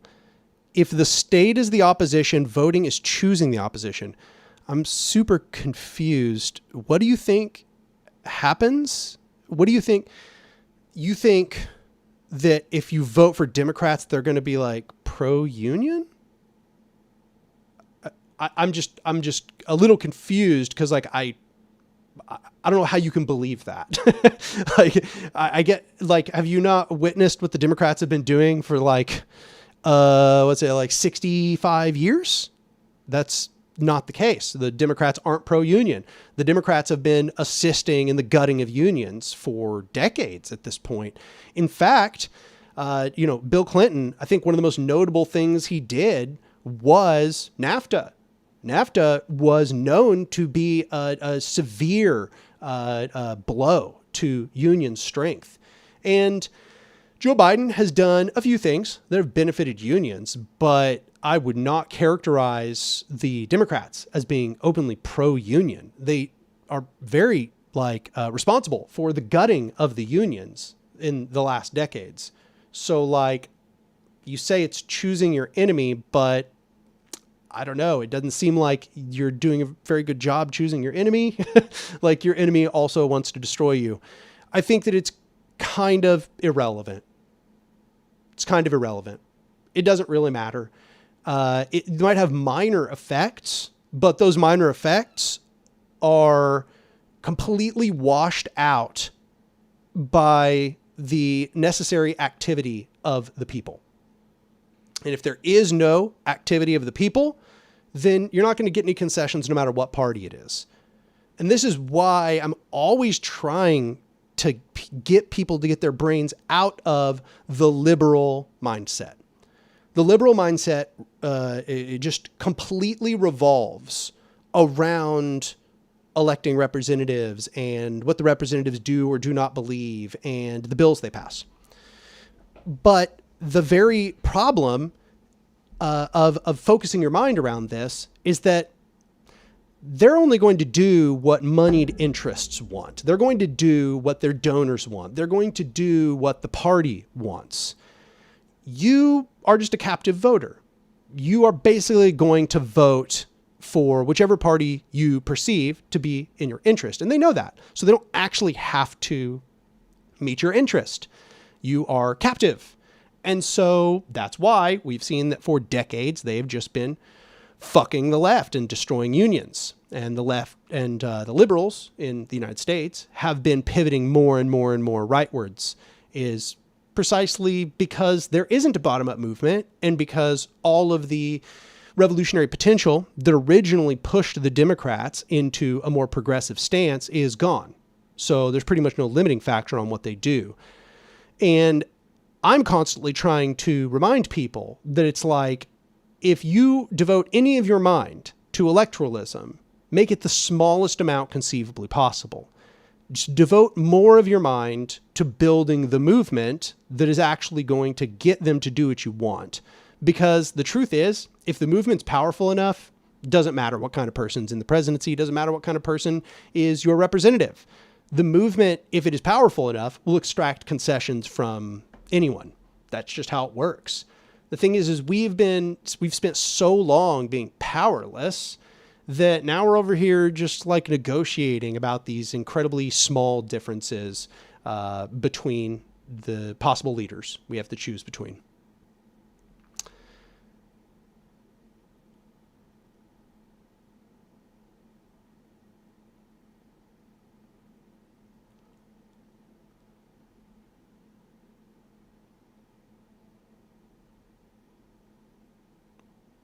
Knowledge and Defense says, how do we make sure Dems won't try to bribe us with Socdem reforms again, similar to what FDR did to curb a revolution in the Scandinavian countries? Yeah, they will eventually. If the movement becomes powerful enough, the leftmost of the two parties, or many parties if you're in a parliamentary structure, they will begin to pivot more and more left. And they will naturally begin to pivot towards social democracy. Social democracy is the rational ruling structure of a capitalist society, because social democracy makes sure that you don't get labor movements. It undermines labor movements. It often can even destroy them completely. So you should expect that if we were to have a mass movement, that's precisely what's going to happen.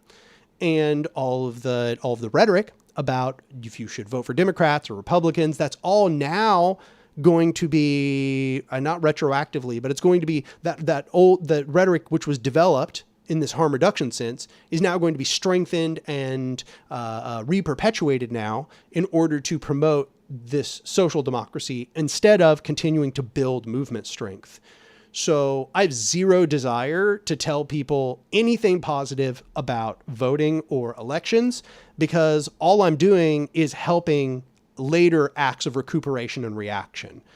The more that you talk up social democracy, the more that you talk up voting for the lesser of two evils, the more everything you talked up, you're doing propaganda for a later reactionary government. You're doing propaganda for a later government that is going to suppress the movement you should be building right now. Instead, we need to be spending all of our time talking about the movement. We need to be demanding concessions the system cannot give. And so don't expect me to change my tune. That's not going to happen. I've read too much history. I used to be in that position. I used to be in the position that I really thought like the lesser of two evils stuff was like really important. And like, I need to make sure people vote for the right person. No, I've read too much history at this point. After reading history and reading theory, I came to realize that I was shooting myself in the foot. The more people focus on elections, the more they focus on voting, the less they organize.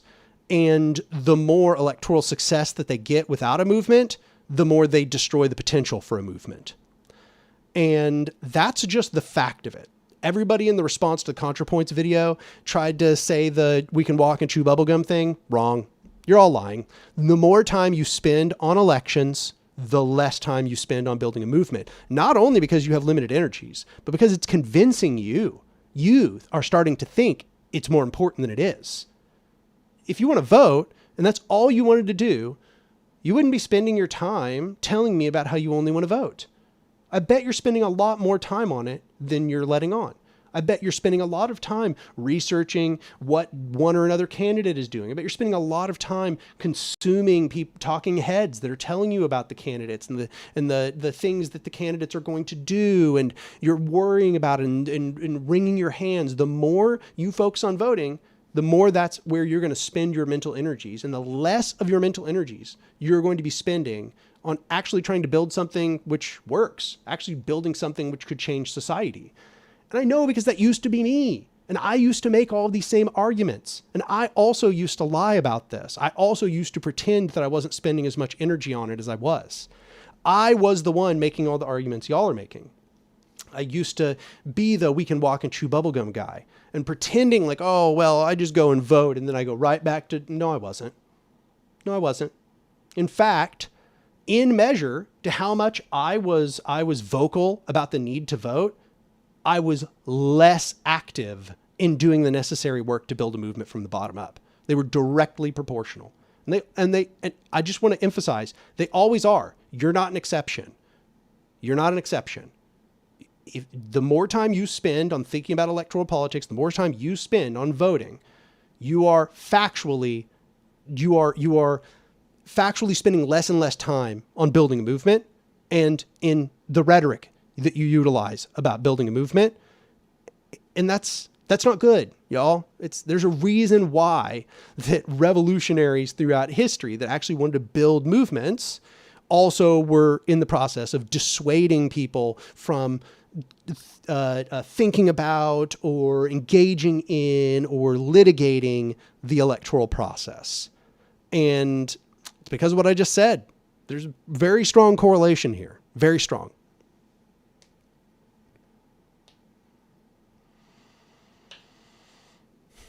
Jay Deacon gave another $5. I appreciate it. But he says, that's because your method of change, mutual aid, is not at risk of becoming illegal. That is false. In fact, listen, I respect the work you're doing as in a union, but it's the flip opposite. Unions are not going to be outlawed. I live in a right to work state. We still have unions. I'm not saying that it's good to be in a right to work state, but unions haven't been outlawed since like the late 1800s.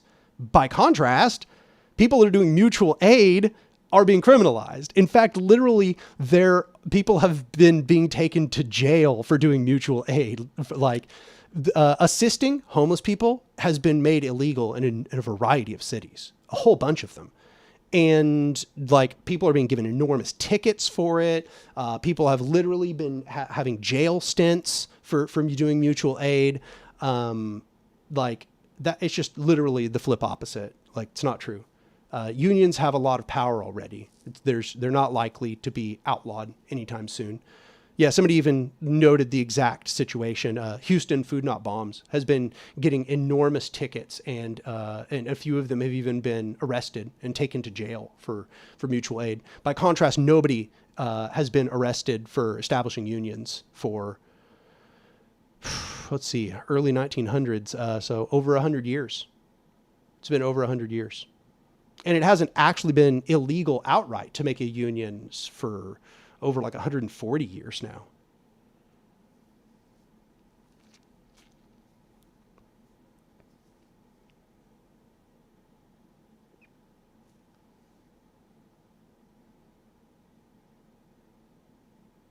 So once again, I respect the work you're doing, but that particular statement, completely false.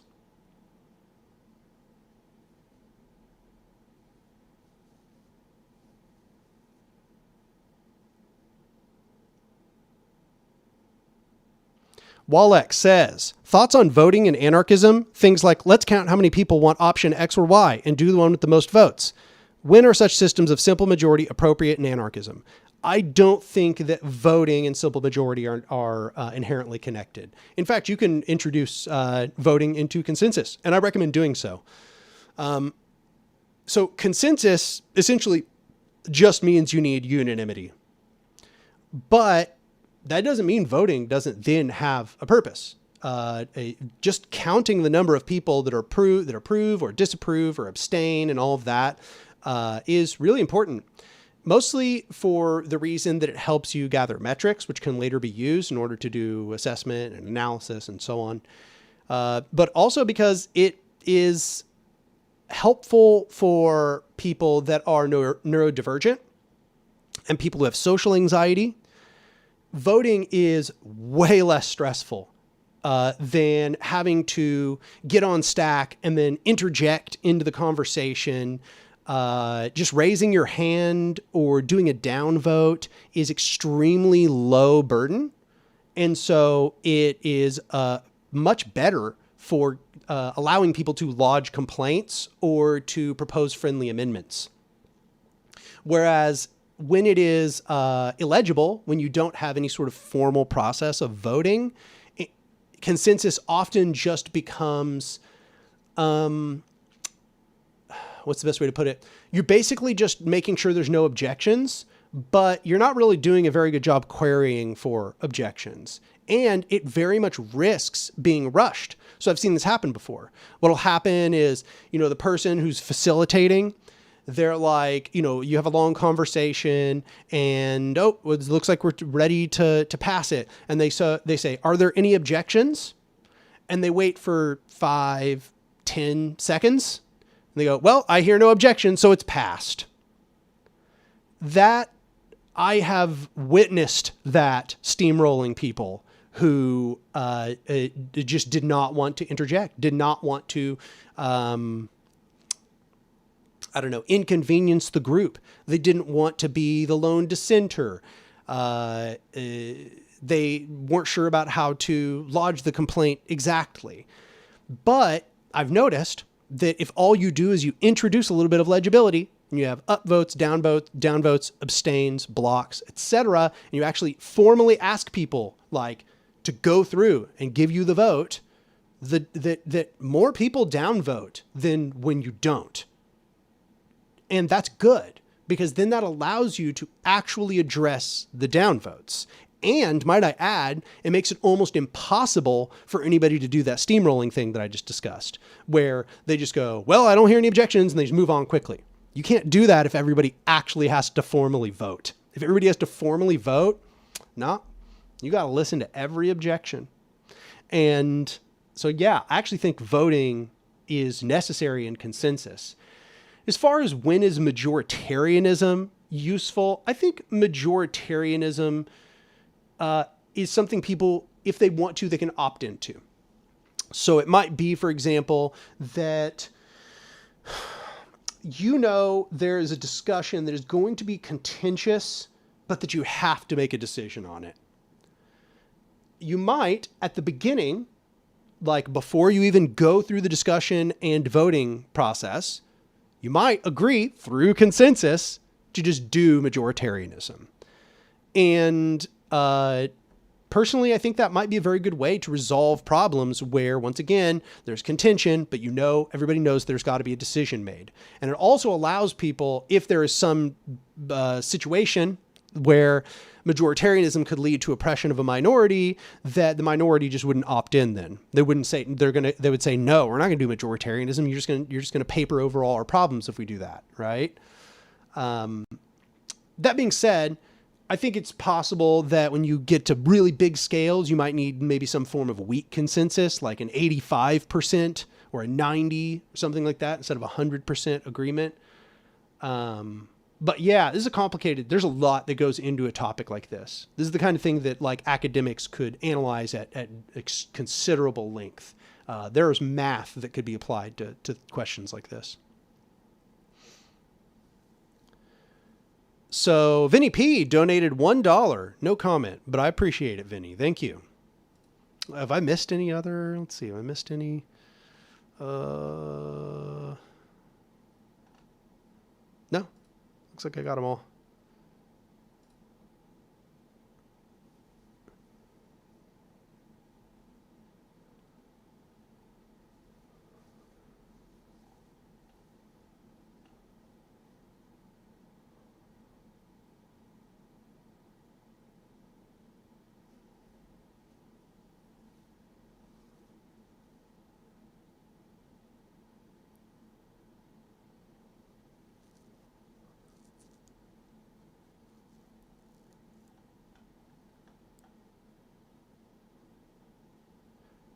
You're Lousy says, sorry if I missed this, but how was your time in Portland? It was good. I mean, I didn't really I was technically in Portland, but I spent my entire time in Oxbow Park, which is where the dual power gathering was. So I didn't really get to see Portland or go eat anything.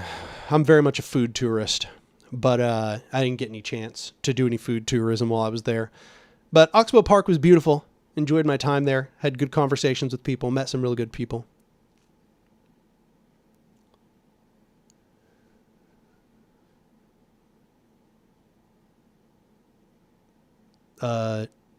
So Love God looks like there's some kind of bot or something.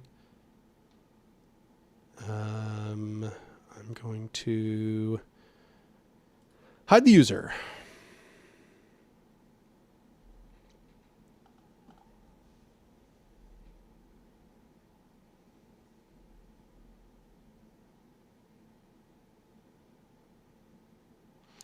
Vinny, the one that donated, says, do you think that something like the DSA is a waste of time, or do you think that moves liberals into a place where they can be radicalized into socialism, communism, anarchism?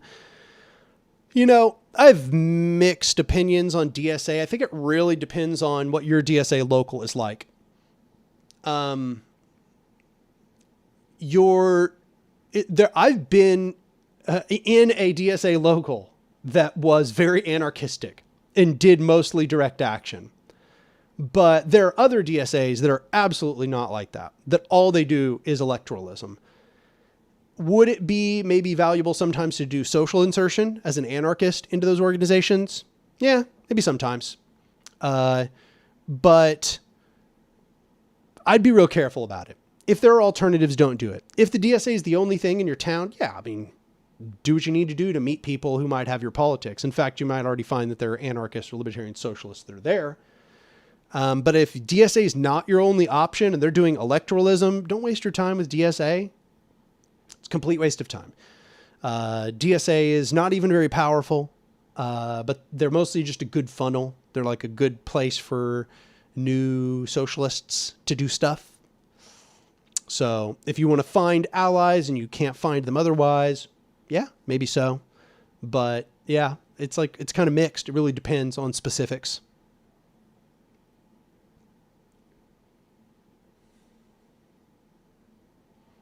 Just Water says, are there any orgs that aren't a waste of time right now in the US? Seems like there aren't. Maybe it's just my region, but it seems like most people just chase cause of the moment type stuff. Now that is absolutely true. I think that's a real problem with the left in the modern era, is the left is extremely reactive, not proactive. The left does not build. It constantly just responds to issues as they arise.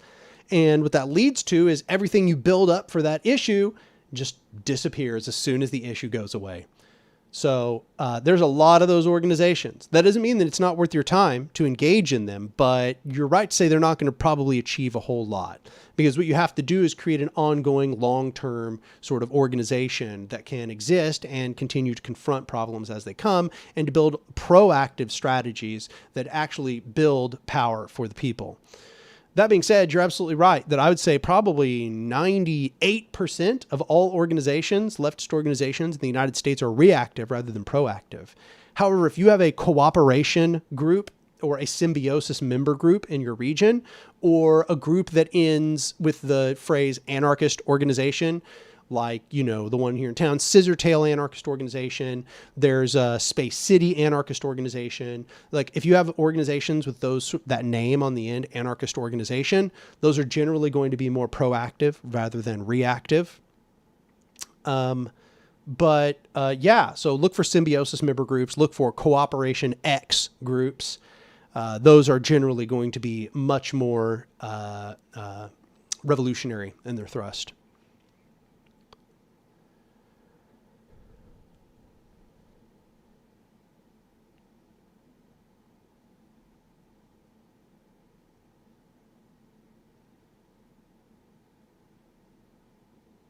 Wallach says, have any historical anarchist autonomies had this sort of opt-in to majoritarianism?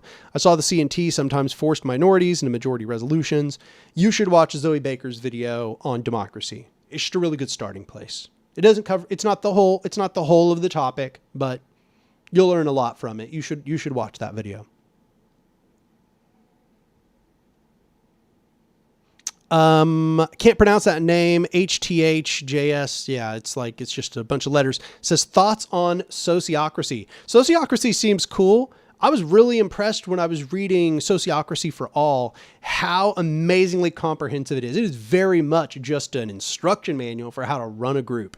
It spends very little time on theory. It is everything about just like, oh, you have an organization. This is what you should do if this situation arises. This is your basic structure for these sorts of things. You should have delegates that do these sorts of things. And I was really impressed with how comprehensive it was. And I do think that it offers a really good framework.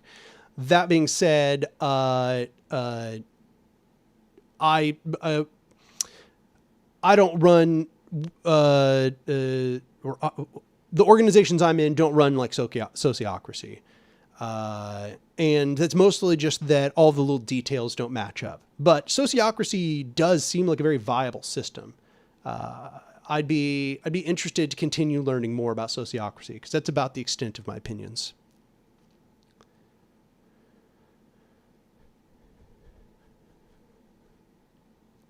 Black Omega 34 says, I'm disabled. How can I contribute to building stuff when I can only part-time feed myself, let alone full-time do community politics? I find that a lot of people that have disabilities are really good candidates for doing more like administrative work. So they're good at managing the social media of organizations that are doing that kind of stuff. They're good at doing public messaging. Often they're good for writing theory or essays or doing propaganda, trying to persuade people on the internet. They can, for example, we have somebody in our organization who's disabled and they can't, do most of the physical labor that Cooperation Tulsa does, but they show up and they bring water for people. They film reels for our social media. They help manage the social media. They do clerical work. They help intake members. Like, there's always a place, but it's probably going to be hard for you to get it started yourself. That doesn't mean it's impossible, but a lot of what it goes into starting an organization is a lot of legwork, both in a literal and a metaphorical sense. You're going to have to go places. You're going to have to meet people. It's going to be kind of exhausting, but it's exhausting for everyone, to be fair. So, yeah, no, I think there's a lot of positions. It depends on your disability, though. Disability is extremely multifaceted, and everybody has different experience of disability. Lloyd Hunt donated $5, says, new to anarchism after reading the Anarchist Handbook by Michael Malice, given to me by a friend, but he's an ANCAP. What are your thoughts on him? I view him as being an infiltrator. He is trying to pipeline real anarchists into anarcho-capitalism. So that's why he has all these essays by real anarchists in the Anarchist Handbook, and they're right beside, like, neo-feudalists or quote unquote ANCAPs. He's essentially an infiltrator. He's openly associated with things like the Heritage Foundation and very much a danger. There is a great video by YouTuber Chill Goblin about him that I'm going to link in the chat real quick. I think that it will tell you almost everything you need to know about Michael Malice.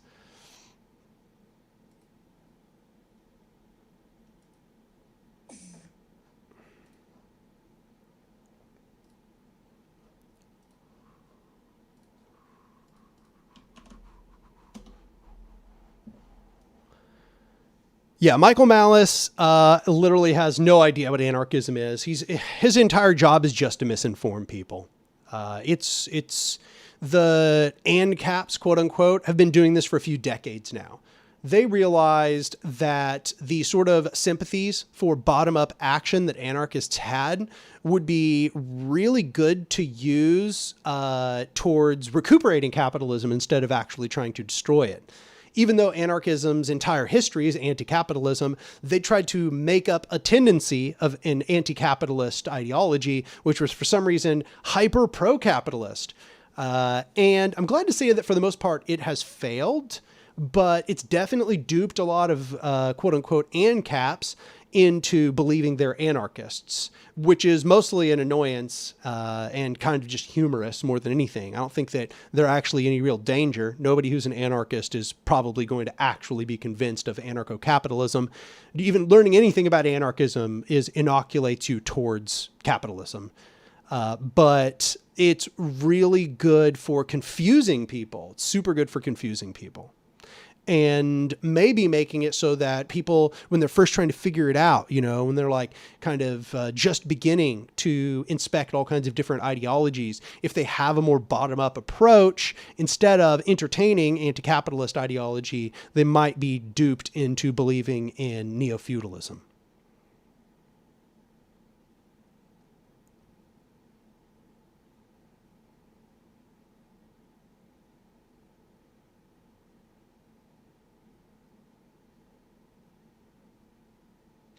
Rafael Flores says, what about places like C4SS and Alliance for the Libertarian Left?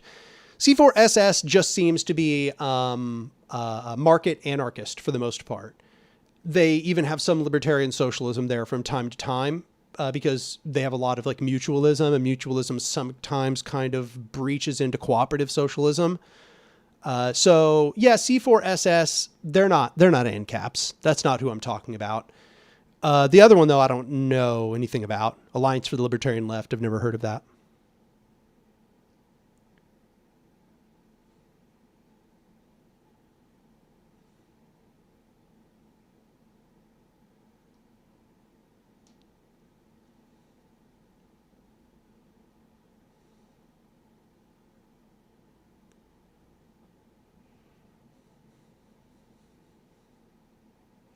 It's Me Spiv says, is there really a difference between private property and personal property? And if so, which one is it? Pretty easy, honestly. It's just about absentee ownership. So personal property is that which you actively use, that which you can utilize yourself.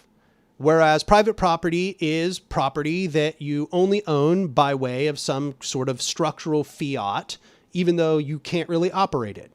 Nobody can, for example, have a factory as personal property because nobody can operate a factory all by themselves. And so a factory is, by its very nature, private property because it's only owned by fiat. You cannot own it by usufruct, by yourself. And that's why private property is often associated with owning the means of production and deriving profits from labor that's not your own. Whereas personal property is associated with things you use and occupy yourself, right? It's your bed, it's your toothbrush, it's your home, it's your car. But as soon as you own, a bunch of cars, it's breaching into private property because you don't really need a bunch of cars. Somebody else might need that car. As soon as you own 3 homes, you're breaching into private property. And especially if you're like renting them out or something. A lot of people draw that line there about deriving sort of income from your absentee ownership. A lot of people define that as the key characteristic of capitalism, or rather of capitalist property relations. Being this sort of profit from absentee ownership. Notice that you're not going to be making profit from absentee ownership over your toothbrush, profit from absentee ownership over your bed.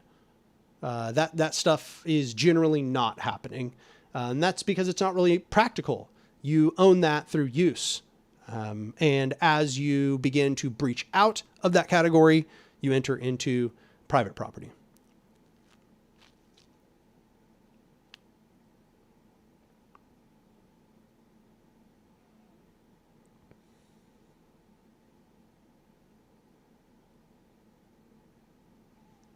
Knowledge and Defense says, apparently 1 billion people, a quarter or so of the world's workforce, are members of cooperatives. Why then don't we have mutual aid networks to go and offer linking them into federations? I've never seen that number. I'd be willing to believe it, but part of me thinks that probably includes a bunch of things that are not the kind of cooperatives we want. We're looking for what you might call worker consumer cooperatives, or at least just worker cooperatives, but that probably includes a lot of things that are consumer cooperatives and a lot of things that are also producer cooperatives. So producer cooperatives are really not necessarily what we're looking for.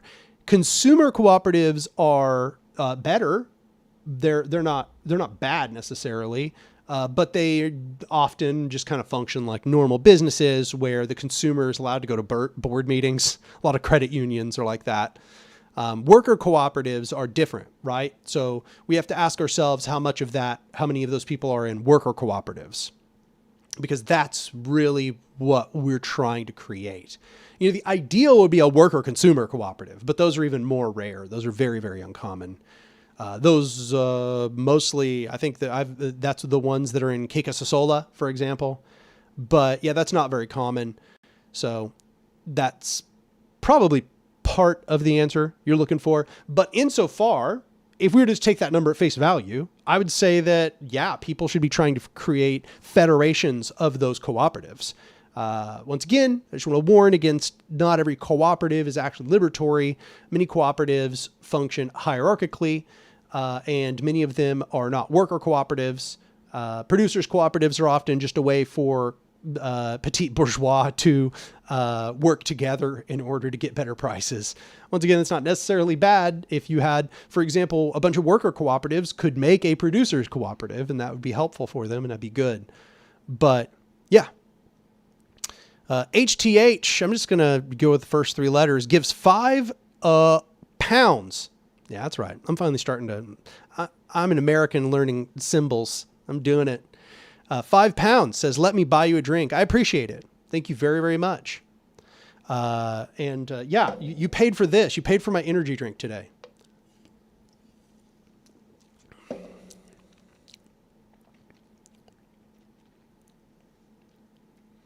It's Me Spiv says, if you just buy and sell stuff, is that private property? No.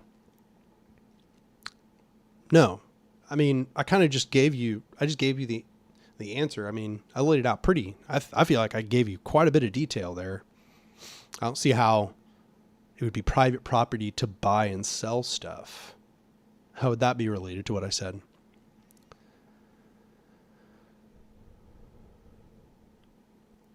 Knowledge and Defense says, still, there are a lot of independent worker co-ops out there. Do we ever offer them to join up? No, that's probably something that should be done, though. I think we should be seeking out every worker cooperative and trying to federate them together. And then maybe they can be turned into producers cooperatives. That'd be great. And if the ideal would then be that they're also joined together with revolutionary organizations like a Cooperation Tulsa or Cooperation Jackson or something.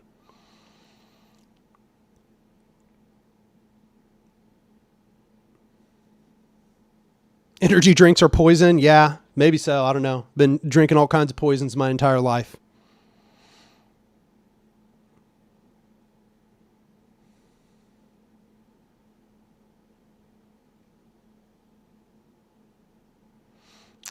Ceylon, 1999, gave $50. Wow. That is a very, very generous donation. Thank you so much for that. They say, hey, Anark, I often hear that an ANCAP society would never work because it would just devolve into neo-feudalism. Could you just describe what neo-feudalism is and what it would look like? Yeah, actually, you're right to say I don't think I've ever laid out why I think that and why I characterize it that way.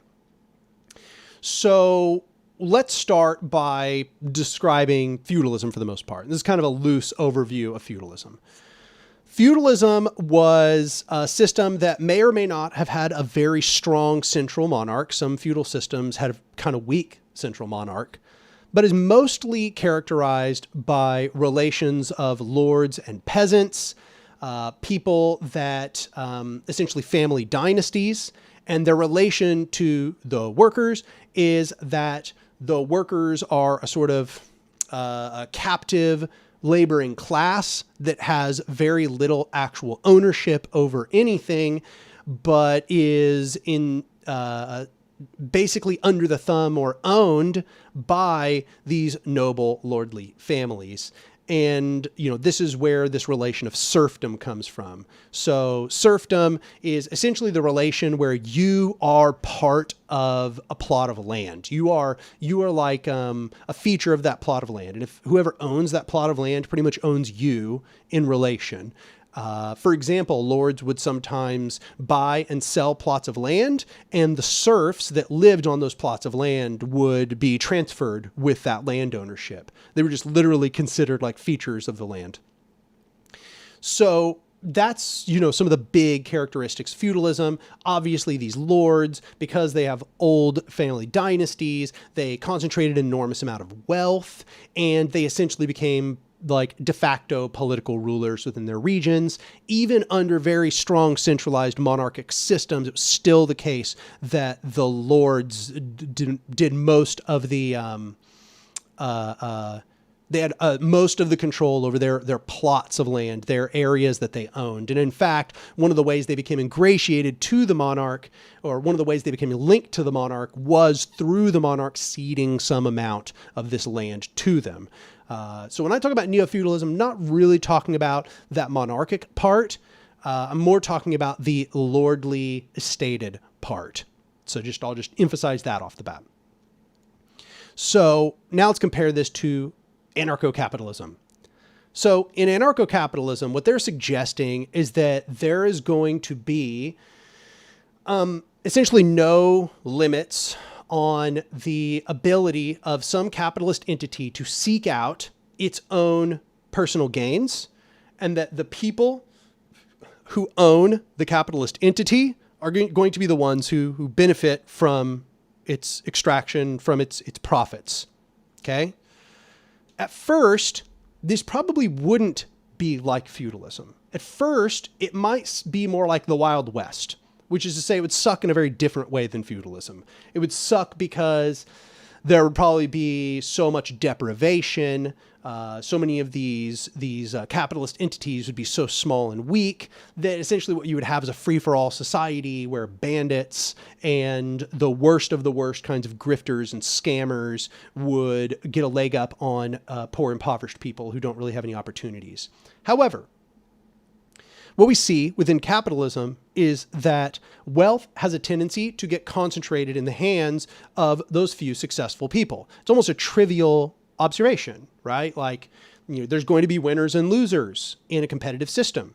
And in the competitive system, the winners are those who accumulate more wealth. And when I say wealth, I include the ownership of the means of production and the ownership of shops and the ownership of the products and all of that, right? And also their personal stash of money. This is going to accumulate and accumulate and accumulate in the hands of a few people. It's the way it always works in capitalism. And the capitalists, they really have three ways. No, it's still only two. They have three. I'll go back to three. They have three main ways of increasing their profits. Way number one, lower the wages of the workers, or don't pay the workers very much. Way number two, increase the efficiency of the supply chains and the production process. Often this involves utilization of tools. And the third one is gouge the customers, right? Raise the prices, get more out of the customers. So these are three places where the capitalist can eke out their profits. Well, if you see that that's the fact, and you see that there's going to be a greater and greater accumulation of wealth, and that in this competitive system, there's a drive toward the greater accumulation of wealth, then what you see is there's a greater drive towards paying the workers less and making them more deprived, increasing the efficiency of your supply chains, which generally means, economies of scale. And third one, gouging the customers. So what that means is wages for the people are going to tend to go down. Prices for the customers are going to tend to go up. And they're going to solidify this relation through their monopolization of supply chains and increases in efficiency. And this is another reason why monopoly arises.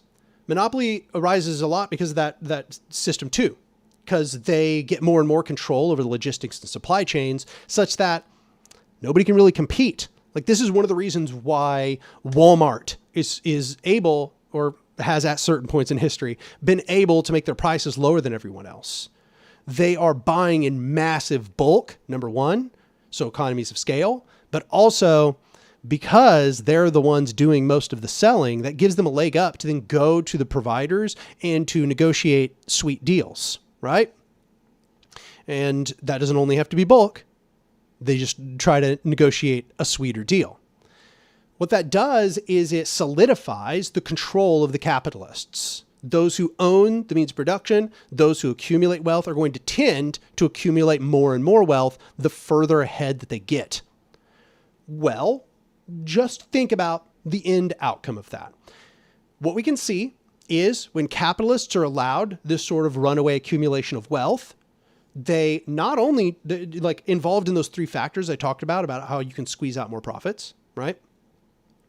When they deprive the workers, they often deprive the workers so thoroughly that the workers can't even afford to build their own home, occupy their own home, buy their own food, from providers.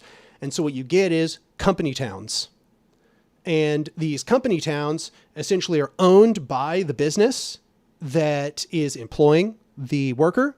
The worker lives in a home owned by the business. They buy their food through the business. So the business also makes profit off of the wages that they paid them. They pay them a wage and then they profit off of them buying things from the corporation again. That already is extremely toxic, right? But it can go even further. We've seen this the example of what is called a company scrip. So company scrip is essentially just company dollars. So they even stop using the currency of the broader system with their own workers, and they pay them in money that can only be redeemed by the company. Okay. So maybe you're starting to see where I'm going with this. Maybe you're starting to see what I'm saying. This can get worse and worse and worse, such that these company towns become the standard, as is obviously beneficial for the capitalist. So now think about it. They own the land that the workers work on. They determine all of the money and they determine all of the standards by which all of the labor that the workers give out. They profit from all of the distribution of their product, just like they did with the serfs, where they actually even got to tax enormous amounts from the serfs. And the ANCAPs like to pretend, oh, well, there's no state in taxation, so where's the coercion? It's like, well, you've locked them into the system. This locks them into an internally perpetuating model. And taxes, who cares? You're still parasitizing their labor. It doesn't matter if it's a tax or if it's extraction through profit. You are slowly creating a captive labor force, such that you can imagine as this monopoly continues to expand, then that expansion of monopoly leads to the owner can be further and further away, right? The owner he doesn't have to live in his own company town. He owns 60 company towns and he owns all the land that's on it. And they only use money that he has issued to them. I think maybe you're starting to see how and get this. He's also going to hand all that down to his children. So we're also creating the dynastic aspect of feudalism, right? So now there's a dynasty. It's family dynasties and it gets handed down more and more and more to them. So here's the thing. ANCAPs like to pretend that, oh, well, none of this would happen because people would like resist or, people would organize collectively together. Number one, who says? We just agreed just a little while ago that immiseration theory is not even necessarily correct. A lot of the times when people get pushed really, really deep into the mud, they can't resist. There's just no option for them, especially when you've got them captive in your company towns, paying for everything with script. They can't even abandon your company town and go take their money and fuck off to some other company town. Okay. So you're creating a system of slavery. You're attaching them to a piece of property, to a piece of land. You're creating dynastic systems of nobility that have accumulated generational wealth that only compounds more and more and more the more they get. And here's the thing. You're going to run into problems. Yeah, there will be people that will resist. That will happen. And you will get people trying to make unions and so on. But here's the thing. They have all the money. They have all the money. The owners of these company towns have all the control in the world. Why do you think they would not hire private security forces? Why do you think they wouldn't create private arbitration courts? Oh, you say you have a claim against the boss. He did something wrong. Well, I don't know. His arbitration court doesn't say so.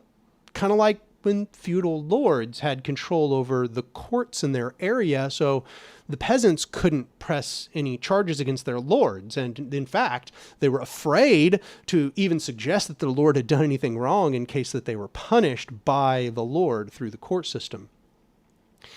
Their private military then becomes a system by which they defend their land, the land that they've got you enslaved on. And ANCAPs like to pretend like, oh, this is all, that would be aggression. That would be coercion. By my measure, perhaps. By your measure, that's them defending their property. You entered into a voluntary contract with them. Oh, you can't escape now? Well, I guess that's your fault. Sucks to suck. Now you're under the power of a massive monopoly corporation owned by a family that has owned these 70 company towns for 3 generations or whatever, right? So then I think somebody once suggested something really quite possible to me. Okay. And that is, okay, so you're probably going to get people then who can't even survive. There's not going to be a job for them, but they have nowhere to go. So they become homeless. And they're homeless in one of these little company towns. Here's the thing. If you're the monopoly capitalist and there are homeless people in your company town, you know, the voluntary contract you might want to offer them is, you know, I'll give you a job in exchange for food and a place to live if you're my slave. Indentured servitude. And, well, the ANCAP doesn't believe there's any such thing as coercion by natural facts. That homeless person, they're being helped out by the voluntary indentured servitude they're being forced to enter. Oh, sorry, not forced to enter, right? No. Certainly couldn't be considered them being forced to enter it. Certainly not. And so, these homeless people, these people who couldn't cut it as wage laborers, maybe the contract that's offered to them is indentured servitude. I mean, why not? Apparently any contract is voluntary, right? And insofar as you keep pushing down the wages of your laborers because you want to extract, remember the 3 properties, right?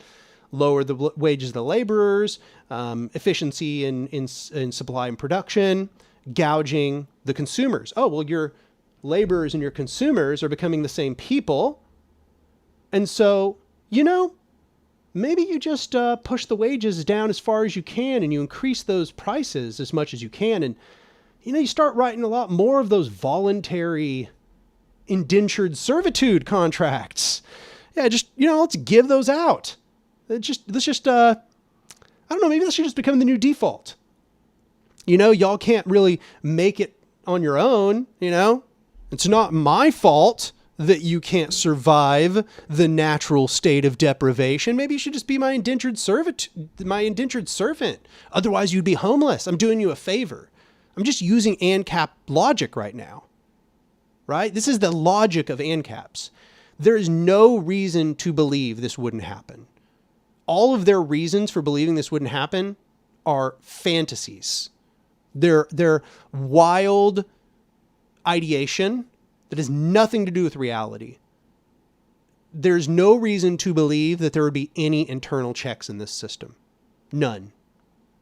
So, yeah, I mean, all of the dynamics of the system being described move toward reproduction of feudalism with a, you know, very de-emphasized monarchic presence. But I got to be deadly honest, they would probably also just recreate the state in its traditional form. And given how so many ANCAPs are so buddy-buddy with fascists, you know, there's no good reason to believe they wouldn't just recreate monarchy wholesale. Like, there's no good reason to believe that they wouldn't. So the ANCAP fantasy is a dystopia. It's a horror. It's not even utopic. It's horrifying. Absolutely horrifying.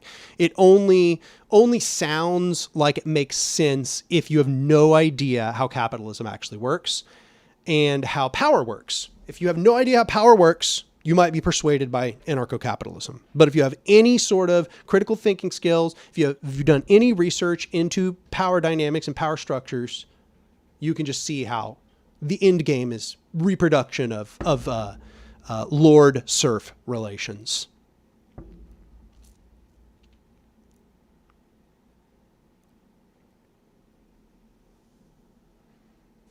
Ian Morris states it perfectly. Companies have too much power. Maybe we should give them all the power and that'll fix things. Exactly. Yep.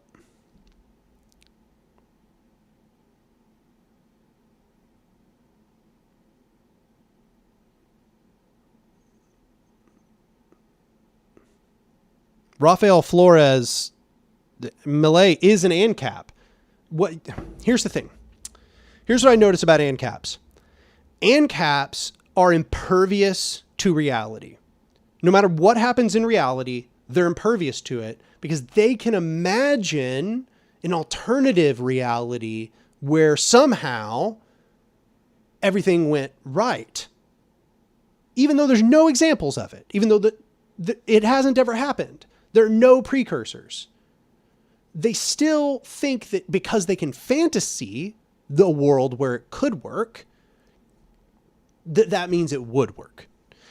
And any example you give them of how things actually are working in the real world, they just pretend that these things wouldn't for some reason happen in the world they propose. So like here, you're pretending that Malay isn't an ANCAP. He is. He's an ANCAP. You're just seeing what ANCAPs would do if they got power. Which is to say they just become despots, just like anybody else you hate. Because hierarchical power structures corrupt people within them. Listen, this isn't an opinion. This isn't an opinion. There have literally been studies done that show that power over other people causes brain damage and limits your ability to empathize with others. Look, here's the article. And there's not just one study. This has been done numerous times. Every time that they do a study about people being given power over other people, those people abuse it. And here's what's even worse. When they study people who have been given that power for an extended period of time, they literally become more and more antisocial, you might say, or psychopathic, insofar as their empathy for others and their compassion for others lowers in measure to the power that they are given over others. So when you support hierarchical power structures, you support a society where people that are completely antisocial, who don't have compassion for others, are the ones who will succeed best. And those who aren't like that, but succeed, will be brain damaged and will become less compassionate and empathic towards other human beings and will come to dominate others. This is another problem with all authoritarianism. All hierarchical power structures fall victim to this. Power absolutely does corrupt, and it attracts the corrupted. It first attracts the worst people. Then, if it gets anybody who's not the worst people, it then corrupts them to be more like the worst people. So this ANCAP fantasy that somehow everywhere we're going to have hierarchical power structures, and by the kindness of their hearts, they're just going to do a non-aggression principle. Okay. They're going to do a non-aggression principle because, they just know that that's what they got to do. And that, we got an ethic, there's just that individual moral imperative, even though literally every aspect of hierarchical power suggests that is fucking impossible. That can't happen. In fact, literally all the dynamics lead to the precise opposite direction from that.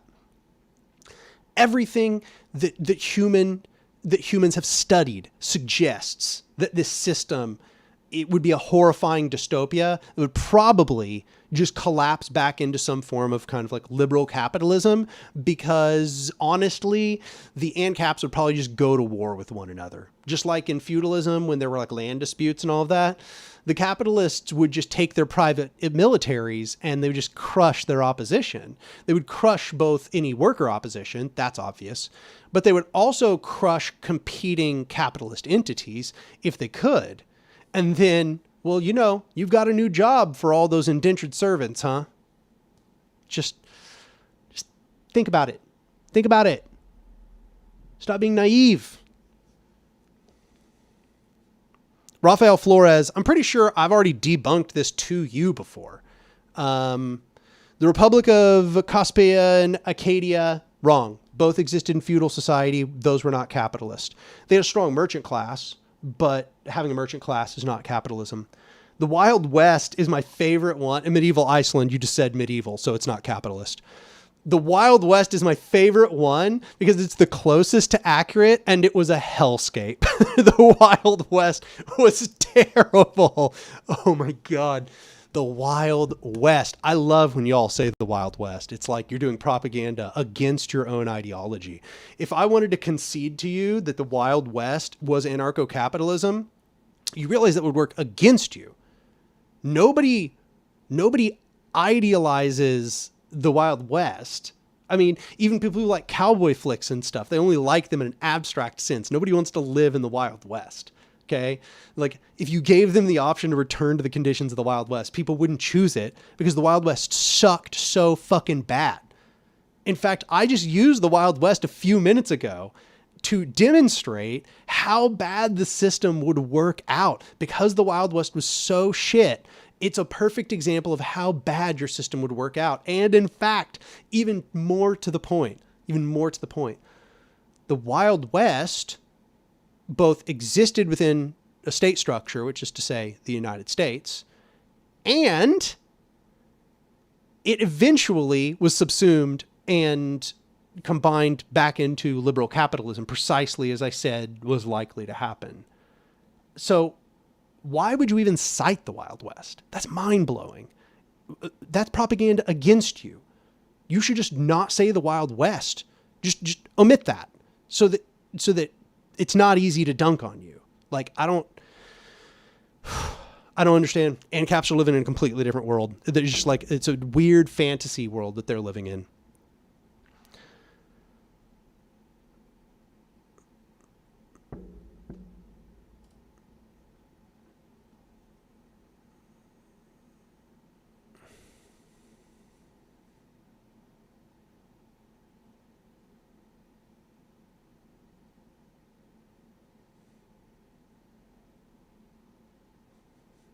Yeah, as Knowledge and Defense says, Iceland ended up begging a foreign king to rule over them.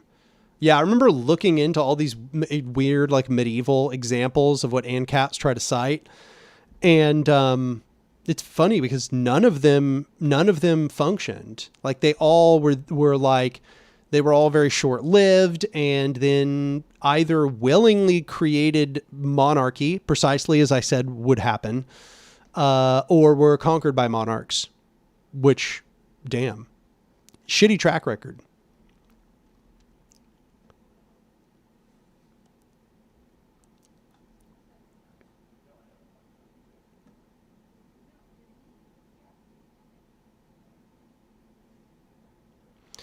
I need to use the restroom. I will, let's see here. This one? No. This one? There we go. Be back here in a minute.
I have returned.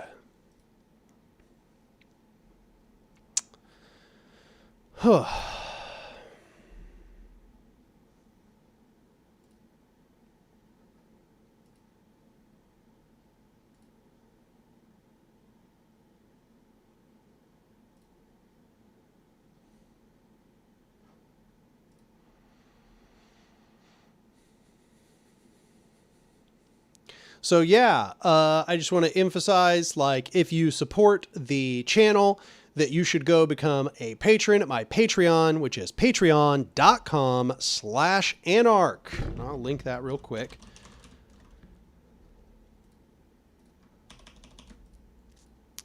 You can become a patron for almost any amount, like $2, $5, $7, $10, $12, and $20, I believe. Excuse me. But yeah, just understand that becoming a patron is an enormous help for the channel. It helps me stay self-sufficient. It's the reason why I don't have to take any ads or anything in order to make ends meet. And eventually, if my Patreon gets to enough, I could hopefully even just turn ads off on my channel, which would be fantastic. Unfortunately, I do still make some money from my ad revenue that I do need to make ends meet. But yeah, Patreon is definitely the preferred method if you are trying to support the channel. And I should also emphasize, 5% of all of my Patreon money is donated directly to the group that I am part of called Cooperation Tulsa. So when you support my channel, you also support Revolutionary Praxis directly. You could also become a member of the channel if you like. Channel membership is pretty much just like Patreon. You do get one additional perk, and that is just that when I upload videos ahead of time, scheduling them to be released later, that you get to see them as soon as they're uploaded instead of when they are scheduled to release. That is about it. And I should mention that either way, whichever way that you become a member or a patron, you will get access to the Anark Discord server, which is a fantastic community of libertarian socialists and anarchists more broadly. We have all kinds of really good conversations there about history and praxis and theory and really just all kinds of other stuff as well. I have made a lot of good friends there. And also you'll find me being very active on the Discord in a general sense. So if you're trying to talk to me directly, the two best ways are generally in live streams or in the Discord. I think that's about it. I think that's a good spiel, right?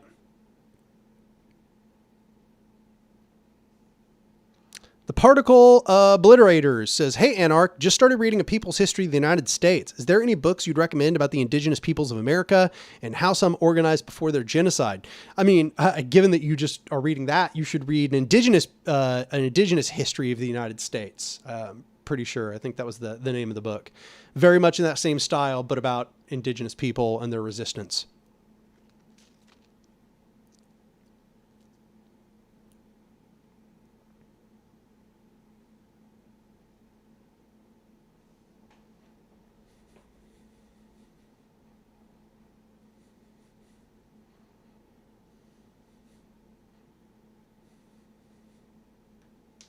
Knowledge and Defense says, I've heard co-ops being described as private and not personal property because while you do use the instruments that create the product you sell, you don't use the commodity itself. Thoughts?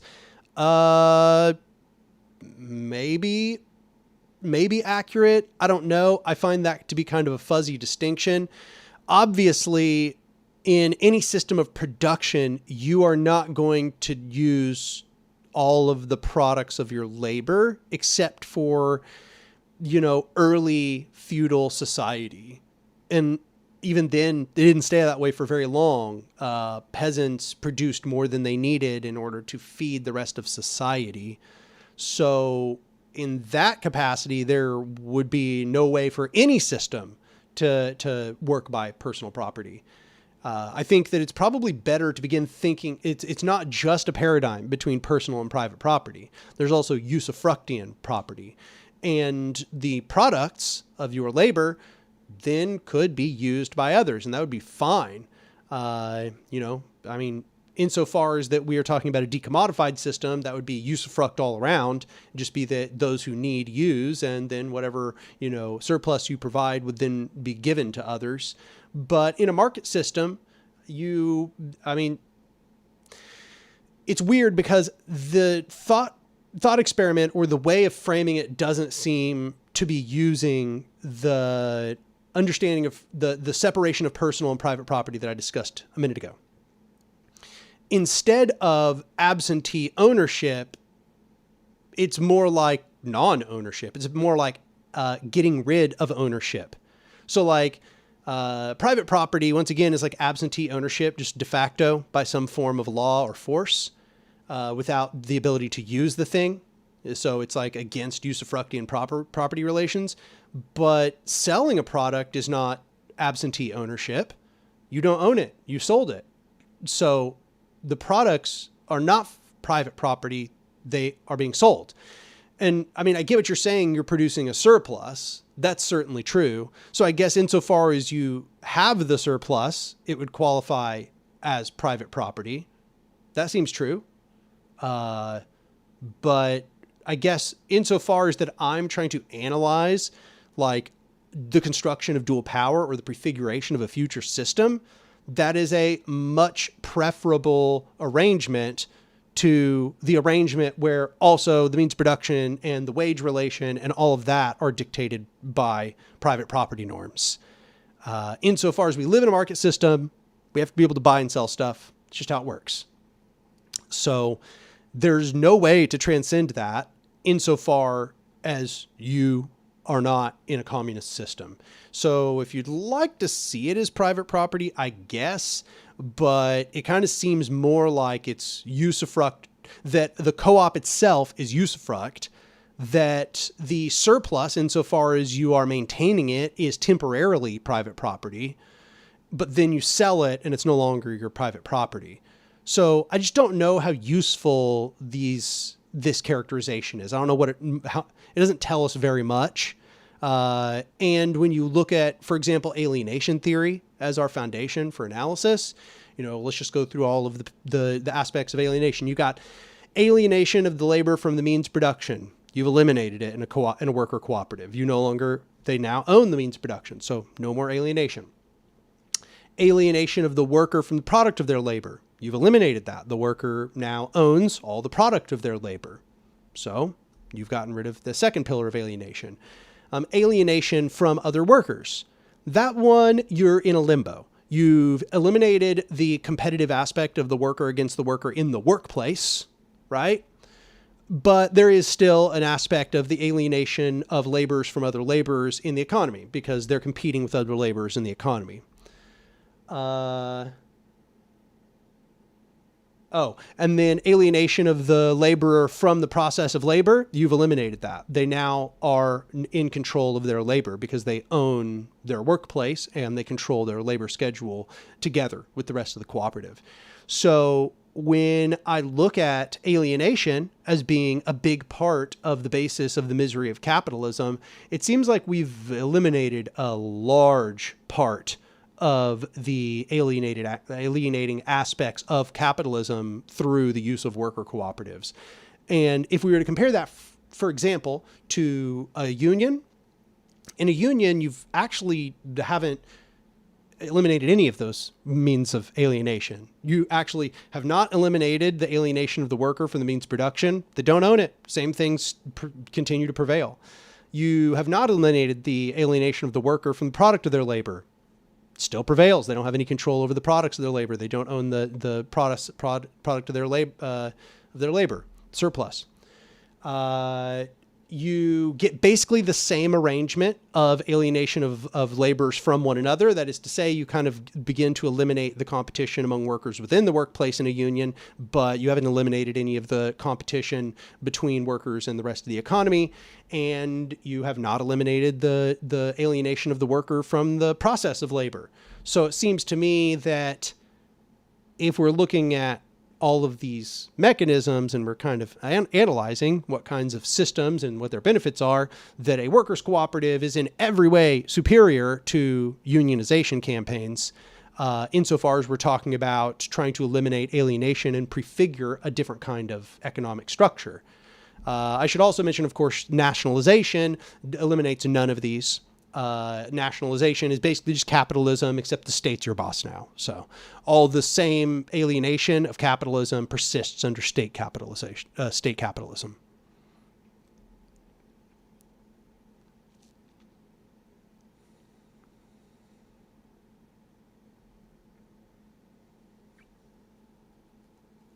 Tawiri says, what inspired the bird in your logo? I don't know. I like corvids. And then after I was like, I don't know, I like corvids, and let me try to think up some reasons why corvid is appropriate. And I was like, oh yeah, corvids, they're very anarchistic. They're smart. Yeah. And the theory channel. So they're smart. Yeah, that fits. I don't know. I've always liked corvids, and they're also black, which is kind of anarchistic. The elements all fit together. It's also based, the image there is based on an old Sabo cat image, and I just repurposed the colors and the design to use a raven instead.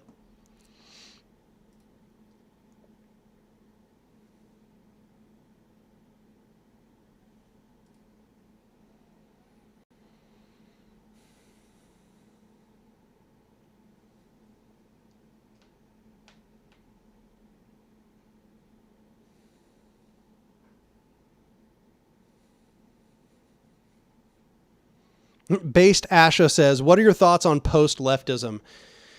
I got to say, even though I haven't read a whole lot of post-leftism, I've kind of like skimmed some pieces. The representatives of post-leftism are its absolute worst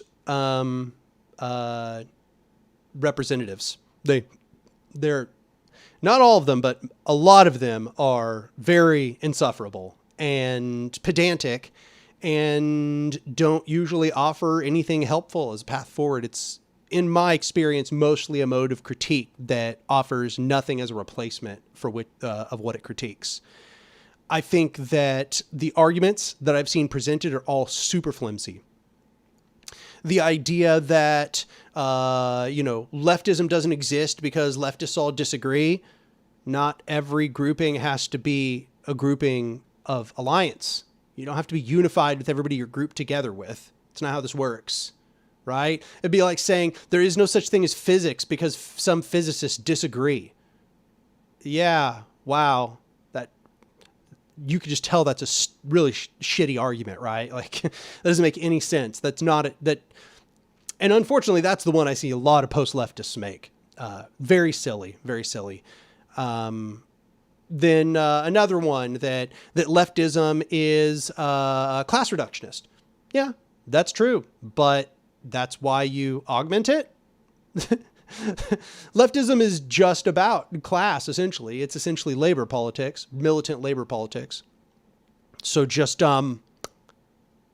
leftist and other things, right? Have a militant labor politics and other things.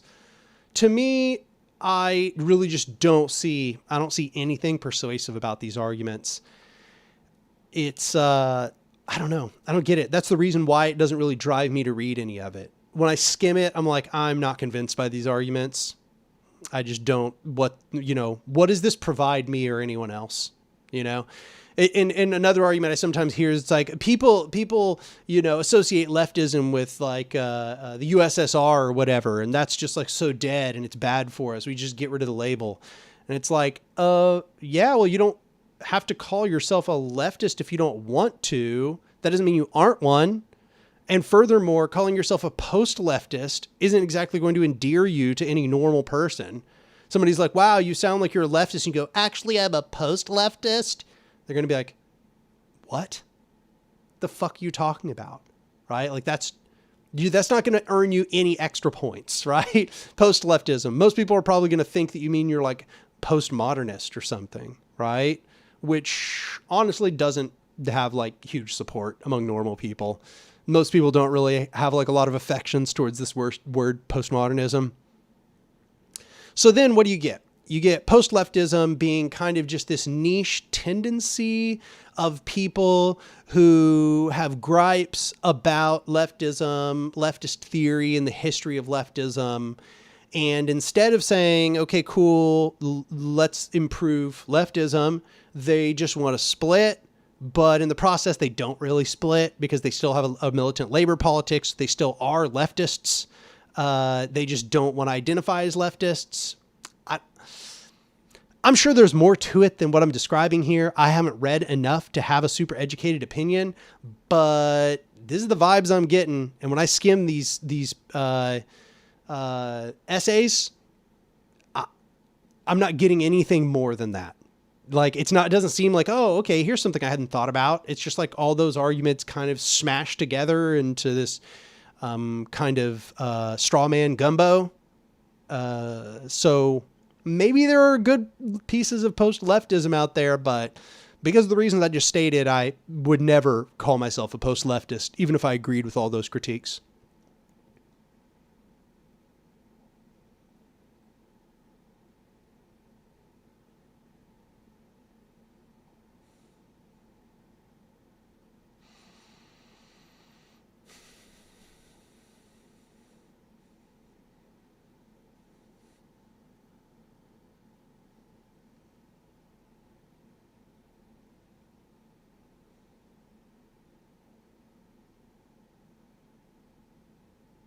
Yeah, the particle obliterator says post-leftism could come out of the frustration of the left being bastardized by previous projects.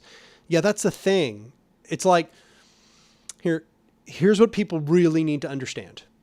Any word you choose will be recuperated. Literally any word. It doesn't matter what word you choose. Post-leftism, let's say everybody in the movement started calling themselves post-leftist. The word, it would be recuperated. It would become bastardized. It would become associated with bad actors. It would be, our enemies would try to co-opt it. Like, this is just how this works. This is just how it works. Okay. In politics, the meaning of words and the obscuring of the meaning of words is a really common affair. And it has nothing to do with the original meaning of those words, whether that happens. That happens 100% of the time because power structures are benefited by the distortion of the meaning of words, especially if they can distort a word that the enemy uses. This is what the ANCAPs did, for example, with anarchism. So ANCAPs distorted the meaning of the word anarchism because it was beneficial for them. They don't want to have anything to do with actual anarchism, and they have nothing in common with anybody in the history of anarchism. But they realize if they can distort the meaning of the word anarchism, they can confuse people and pipeline them into the wrong places and maybe confuse anarchists themselves. And yeah, it's all a big power play. Orwell was absolutely right that the control over the meaning of words and manipulation of language is a huge part of how authoritarians keep people under their thumb. They keep control. And you can see this on the authoritarian left. The authoritarian left has completely redefined all of the words of the left at this point. Socialism has nothing to do with worker ownership of the means of production to them. Socialism is basically just when you say you're going to do a communism one day. Turns out that's also what communism means to them. Communism is, quote unquote, the real movement that abolishes capitalism. Of course, that doesn't give you any indicators about what communism is then and how you would know whether you were moving towards communism or, if the system you're proposing to abolish capitalism is better or worse than capitalism. Just all of it all went out the window. It went out the window because it was beneficial to the authoritarian left to obscure the meaning of those words. Or take, for example, in the USSR, they redefined the meaning of this word or of the phrase workers' control. Maurice Brenton talks about this in his book, The Bolsheviks and Workers' Control. So let's see here. Maurice Brenton, Bolsheviks, Workers' Control. All right. Yeah, this is a classic. Everybody should read this. So the Bolsheviks slowly changed the meaning of the phrase workers' control to no longer mean workers' control, but essentially just to mean state representation. That's it. Just means representation. You get to vote. Like if anybody was here earlier, you get to vote on your workplace manager, and then your manager gets to vote on his manager, and your manager's manager gets to vote on his manager, and so on all the way up. They redefined workers' control into that, but just that the workers got to have a say in some of the policies sometimes. That's what they redefined workers' control to mean. That's not what anybody in the revolution meant by workers' control. They meant literally like worker ownership and control over the means of production. But it was useful for them to redefine that phrase because it confused people. Yeah, so this just always happens. I get really tired of the leftists retreating from every word. Don't get me wrong. You shouldn't just insist on using every radical word at every single juncture. There are going to be plenty of examples when it'd be better not to use some radical word. But it's just really weird to me how the left, as soon as the enemy has had any success in redefining their words, they just abandon them. They don't do any fighting to keep their words. Very weird to me. Very weird.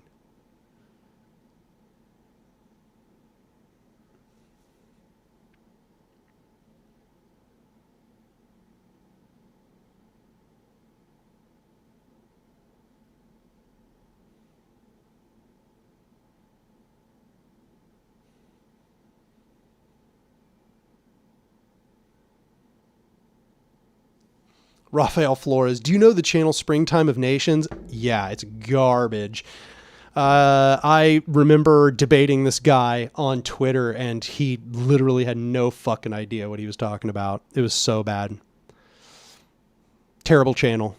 Dude is completely full of shit.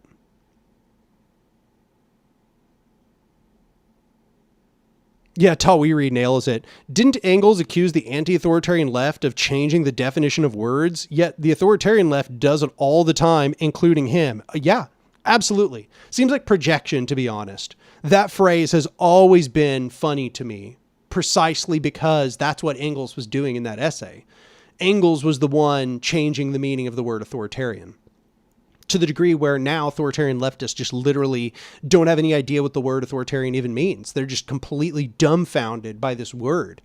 They have put so much mental effort into making this word meaningless that now they don't know what the fuck anybody's saying when they use it.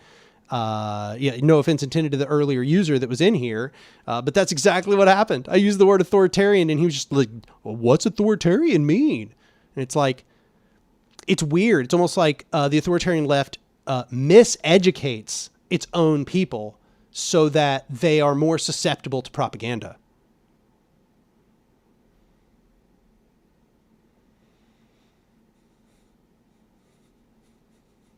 Pood says, thoughts on Hegel?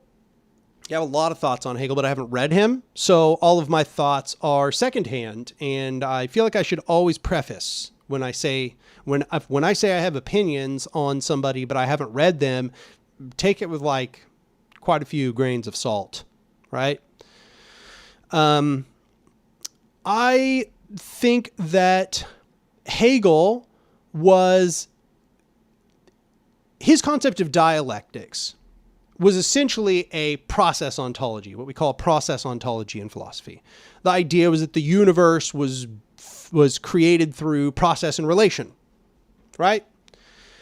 And he was right about that, I believe. I believe the universe is mostly characterized through process and relation. But I think that he made quite a few very notable mistakes. One is that Hegel explicitly rejected logic. Hegel, which I think his reasoning is the funniest thing, but his reasoning, he says that A equals not A is true. He says that the law of non-contradiction isn't real. And his reasoning for why the law of non-contradiction isn't real is because things develop and change, which is, to me, a bizarre argument. Because when we say that A equals A, We're not saying that that means that it's static and it stays that way forever. We're talking about A at a specific moment, right? You know, when I say an apple is an apple, I'm not saying that, you know, the apple won't one day degrade into something else, that it won't rot and become, you know, molecules, and those molecules won't be, you know, integrated into some other thing. I'm saying that at a specific moment, an apple is an apple. And that if my chain of logic produces the outcome that an apple is an orange, well, I fucked up. I messed up somewhere. That's incorrect. An apple is not an orange. But I understand what Hegel was trying to get across. He was trying to basically say that things evolve over time, that everything is in process, that nothing stays as it is permanently. But that has nothing to do with the law of non-contradiction. And this is one of the things I really dislike about dialectics is their constant misuse of the word contradiction. They're constantly talking about how everything is a contradiction. No, in fact, literally nothing in the universe is a contradiction. There is literally no such thing as a contradiction which exists. There's conflict, but there's not contradiction. Things might be at odds. There might be competing forces, but there are never contradictions. Nothing that is a contradiction can exist. In fact, the law of non-contradiction is basically an ontological fact. It is such an ontological fact that even in physics, even in quantum mechanics, where it appears that we might produce a contradiction, which is to say wave-particle duality, when we go to look, it's not both. Contradictions literally can't exist in the universe. One of the basic facts of how the universe works is that there aren't contradictions. There's never been a single contradiction discovered anywhere in the entire universe. So here, let's be charitable. Let's say every time they say contradiction, they mean conflict. They mean things being at odds with one another. They mean process. They mean transformation, that nothing stays as it is forever. Now we're kind of talking about the ship of Theseus, right? We're talking about things transforming over time. We're starting to get into we're getting into this realm of thought where people often bring up that, you know, the particles in your body aren't the same particles as 7 years ago. And so you've completely transformed in the meantime. We're talking about how everything's characteristics are constantly changing. You know, at this moment, everywhere within my body, you know, molecules and cells are breaking down and splitting and reproducing. And so if you were to say Daniel A at time, whatever, 6 p.m. Central Standard Time, that wouldn't be Daniel at 6:01 p.m. Central Standard Time or whatever, right? True. Fair enough. So what I think is that Hegel was right to be emphasizing process and relation. I think he was wrong to think that in any way this changed how logic works. Logic hasn't changed. Logic is still correct, even though maybe we need modifications to logic in order to talk about dynamics, in order to have an understanding of how to model dynamics in logic. But another thing I disagree with is that I don't think everything is process and relation. Things are, and the things that are go into process with other things and have relations to other things. And so in this sense, I think this is the kind of what's motivating Marx and Engels to talk about dialectical materialism, right? Let's say things exist and those things are in process. Whereas if we just think that everything is process, everything is relations, this kind of veers us off into idealism, which is to say the belief that ideas supersede the universe, that ideas precede processes in the universe, that everything is an exhibition or an example of ideas, which I reject. So instead, I just think that Hegel's process ontology was insufficient. But I think that unfortunately, Marx, Engels, and I'll add to this, Bookchin, by maintaining this dialectical version of process ontology, they got a lot of use out of it. They got a lot of good stuff out of understanding that things, a lot of what characterizes things is process and relation, but they kept all of the irrational baggage of Hegel. And that's why I do not call myself a dialectician. And that's why instead you see me talking about systems theory. Systems theory is also a process ontology that has a good understanding of how processes work and how relations between things create complex systems, but it doesn't need to reject logic in the process. And it turns out that when you don't reject logic, you get something that actually matches the way the real world works in a much more robust way, which scales all the way from simple particle systems to the most complicated and complex systems in the entire universe, and can actually make predictions and actually has structures of analysis. Whereas what I find about dialectics is vague, and nobody can tell you when something is or is not dialectical. Or rather, everybody's got an opinion on whether everything is dialectical or not. They're all going to tell you that is dialectical, that isn't dialectical. But if you were to ask them to characterize the exact features of that thing that makes it dialectical or not dialectical, I find 99.999% of people who call themselves dialecticians couldn't tell you. And if they were, if you were to go and look at some other example, like let's say they say qualities A, B, and C, that's what makes it dialectical, okay? And you go and you find qualities A, B, and C in a different system. And then those very same people will tell you it's not dialectical. And you point out, well, qualities A, B, and C are in this system. And no, now those qualities aren't important. Instead, it's kind of this wishy-washy subjective feeling they have about what makes it dialectical or not. And this is what makes me really skeptical of dialectics. I think that it is poorly defined, badly structured, and therefore has almost no predictive capabilities. And for me, as somebody who's much more science-minded, who really values empiricism and rationality, that's just a no-go for me.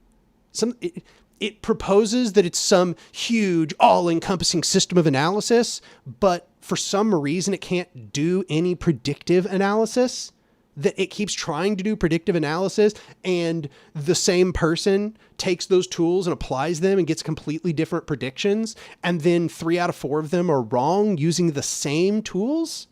In science, we would just never accept that. That would just never be an acceptable outcome. We would never go, oh man, well, those same tools dude 1 over there used, when dude 2 used them, he came out to completely different outcomes, and both of them were wrong.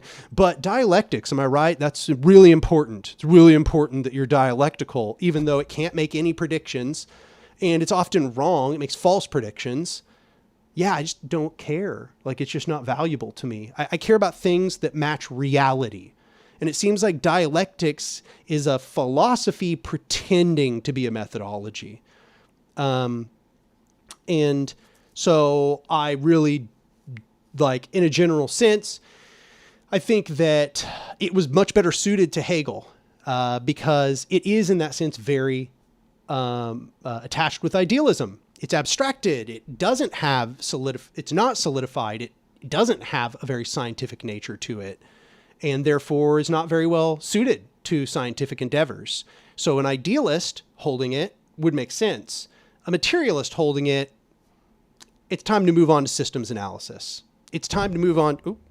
It's time to move on to a form of process ontology that can actually make predictions, which can actually stand up to scrutiny, where practitioners who use those tools come to the same results when they apply them. Yeah. So yeah, there you go. That's kind of part of the reason why I don't call myself a Hegelian or a dialectician or any of that stuff.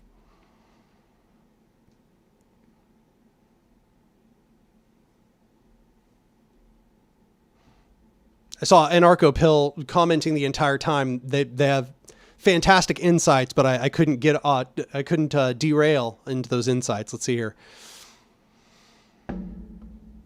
The anarcho pill, yeah. My opinions, correct. Materialist, dialectical. Yeah. What's that? Oh, that meme. Oh, it's so good. What's the meme? It's like, somebody posted it. Let me see. I think it's on my phone. Let me see if I can find it.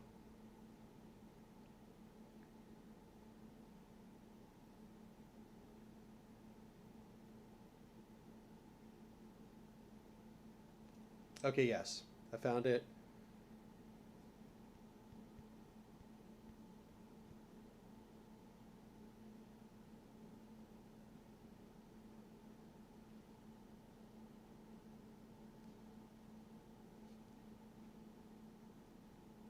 Anarcho pill, I'm going to send it directly to you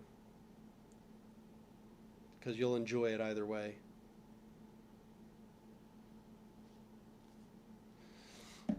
All right.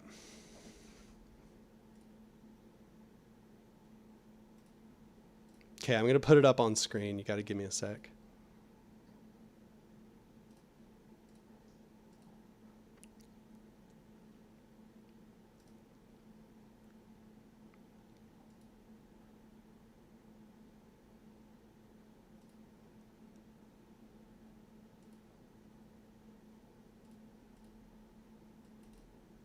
There we go. Got it.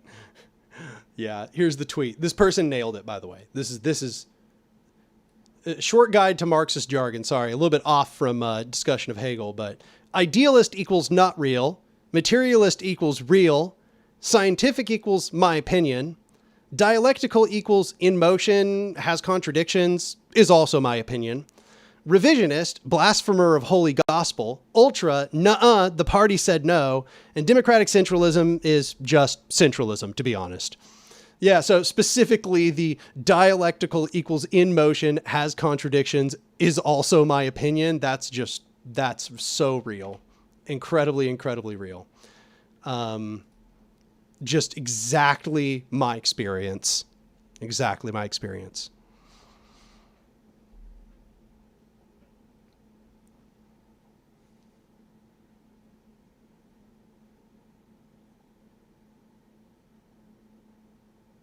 Okay, now I got to go look what people were saying here. Oh yeah, Anarcho Pill brings up another good criticism of Hegel. He says, Hegel's worst mistake was believing that history is all culminating in progressive stages into some final goal. Historical teleology at its finest. Yeah, and you'll find that the Marxists really took this upon themselves as well. This is why they think that the development of the means of production is going to produce socialism or communism, right? Because they naively think that there's a progressive teleology to history. They don't understand that what really happens is that these new developing structures themselves have to go into conflict with previous structures in order to overthrow old ways of being and create new ways of being, and that this is deliberate and it requires effort. It does not just happen naturally. The history doesn't act. History has no logic to it by itself. History is just a list of events. It's a list of events. Things do not necessarily have some inherent meaning to them. There isn't some teleology, some progressive teleology. Sometimes good things happen. Sometimes bad things happen. If you want progress, you better fight for it. Period. There's no historical process coming to save you.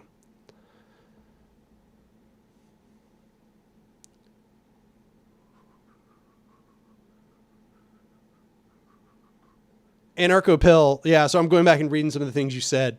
You said dialectics mistakes contradictions with contraries. Precisely. It's not a contradiction between the wolf and the deer that the wolf wants to eat the deer and the deer wants to survive. They just have differing motives. They're just two systems that have differing motives. That's not a contradiction. There's no contradiction there because the wolf and the deer are not the same thing. They are separate systems that have separate benefiting drives. No contradiction found. We're just talking about contrary impulses.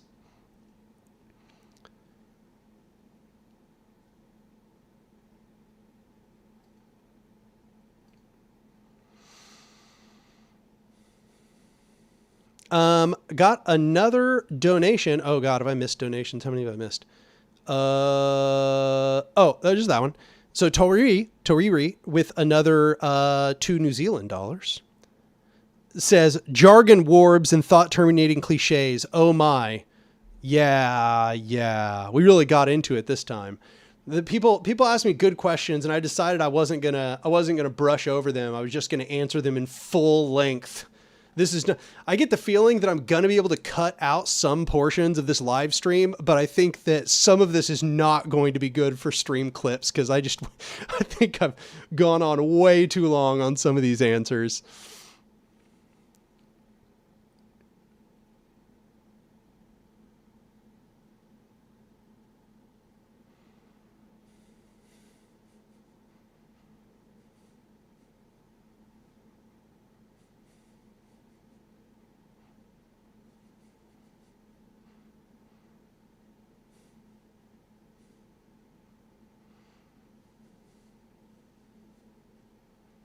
More of this energy in the long runs for streams. People like it. Do they? Yeah, I mean, I guess I got quite a few concurrent viewers, huh?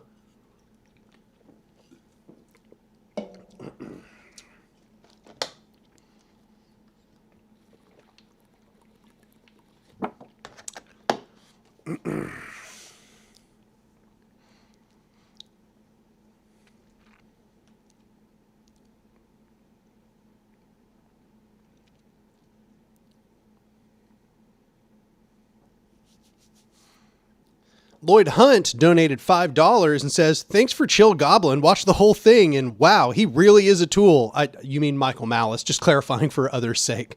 What text would you suggest as a better intro to anarchist theory?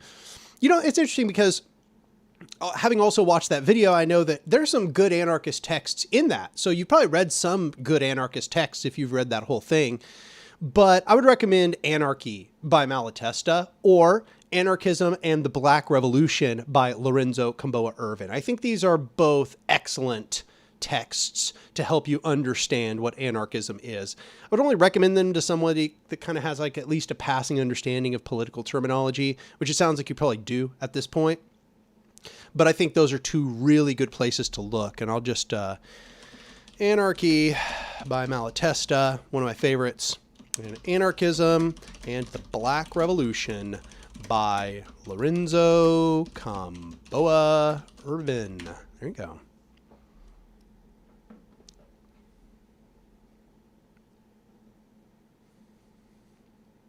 Neo-trombones. I refuse to talk about ANCAPs anymore at this point.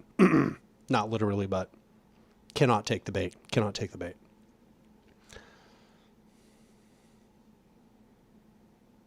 Got a $5 donation from Mike Working. Oh, can't see the full name, but Mike Working with no message, though. I appreciate it, Mike. That's awesome. Thank you for contributing to the stream.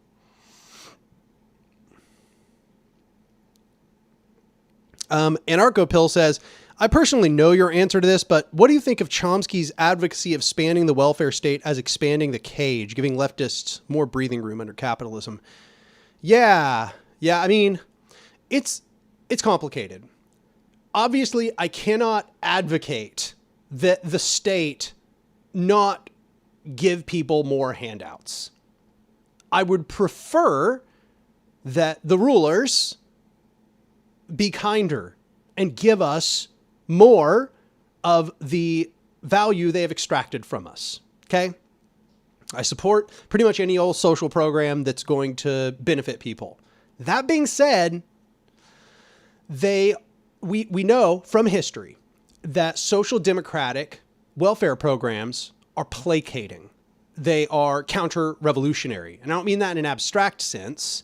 I mean that what we can see is everywhere where the welfare state has expanded enormously, where social democracy has really gotten big, that if there was a revolutionary, or rather, I should phrase it, There was always a revolutionary movement that was threatening the state, that forced them to make these concessions. And if they made them rapidly enough, it pretty well just dismantled that revolutionary movement in a pretty short period of time.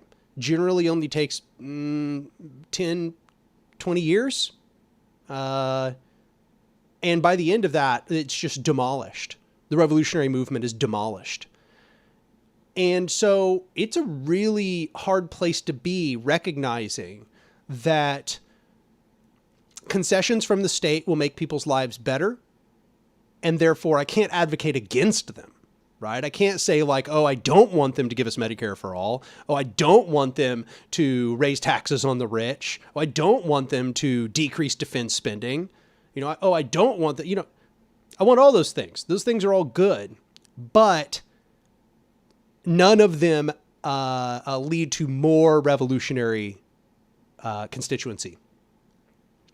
Basically, the way it generally works is that the revolution is formed. It fights for all of those reforms, and it claims them, kind of as Malatesta said, like as an army claiming territory.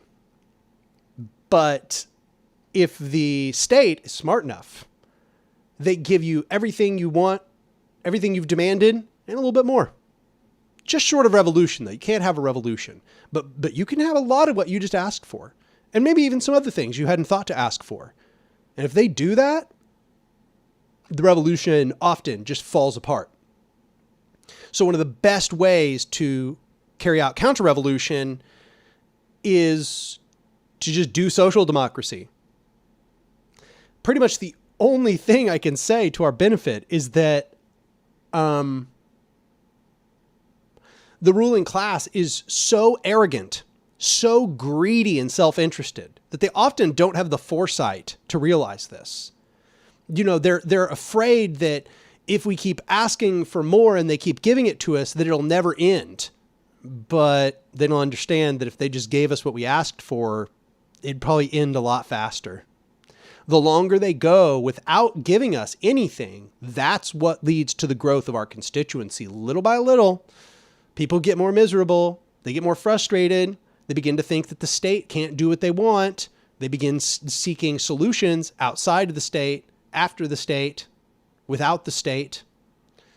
And that bolsters revolution. That bolsters revolt. That bolsters radical ideology. But they don't think of it that way. They don't realize this. They're too selfish. Selfish of their own power, selfish of the connections that they've made to powerful people. They don't even recognize that this would be their best method. If they, and I'll go on record as saying, if the United States government had wanted to kill the socialist revolutionary movement in the United States in its crib, they would have made Bernie Sanders get elected. And they would have, suppressed all of these fucking hyper-capitalist Democrats. They would have allowed and helped unions resurge. They would have gone full in, Medicare for all, paid sick leave, paid maternal leave, raising the minimum wage. If they'd done this, my channel wouldn't have 31,000 followers. I think that you'd have so many social democrats. Everybody's mind would be completely focused around voting, running for office, elections. They would have really helped to destroy the revolutionary constituency. So, yeah, no, I don't think Chomsky is thinking about it correctly. I don't think he's understanding the dynamics.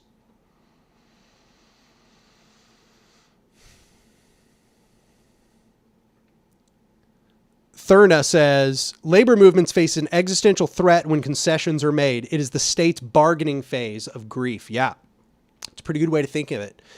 And unfortunately, because the state has so much power, when it starts bargaining with us, it's actually very effective.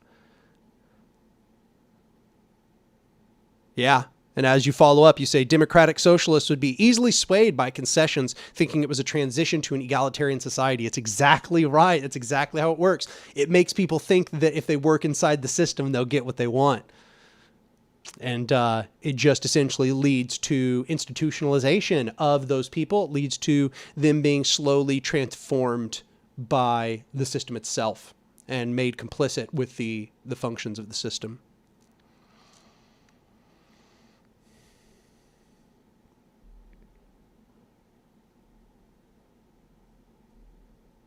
John Doe says, what can anarchists do to help religious people become anarchists? I would just say, give them religious anarchism. That's what other people have said.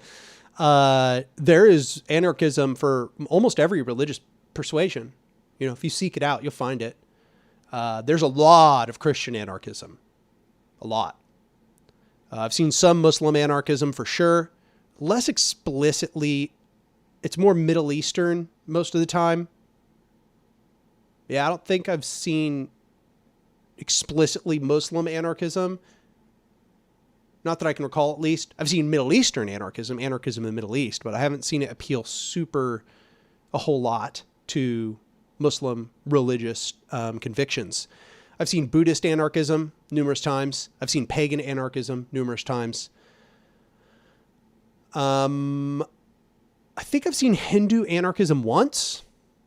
Yeah, I think I've seen Hindu anarchism. I separate that from Indian anarchism, talking about actual Hindu anarchism. Yeah. It's out there. You just got to find it.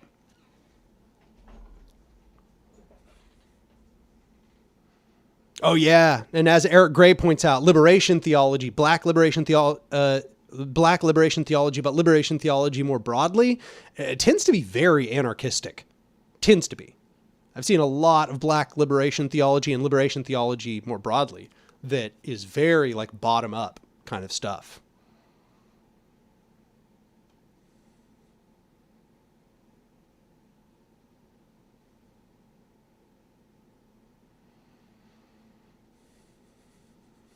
Knowledge and Defense says, thoughts on the recent Social Security hack? And then you just hard pivot. You say the theory that Stirner was imaginary and made up by Engels, who was the one to really spawn egoism. Best way to explain opposition to human rights. See, you can't just pile up all these questions like this. I don't have any thoughts on the recent Social Security hack. Stirner was probably not imaginary and made up by Engels. Engels was out of step with Stirner's beliefs at numerous times in his life. Stirner's writing style is nothing like Engels' writing style. Other people also knew about Stirner, not just Engels. He was part of the young Hegelians, so other people knew about him. Marx knew about him. Marx wrote about Stirner specifically, not in the context of Engels. We have a personal letter where Engels asks Marx about Stirner. Marx repudiates Stirner, which wouldn't make any sense if Engels was Stirner. Because, yeah, it just wouldn't make any sense. That demonstrates that Marx knew Stirner because he was also part of the young Hegelians, meaning that Engels couldn't pull one over on him about being Stirner. Yeah, it's just not. It's fan theory, but it doesn't stand up to any scrutiny.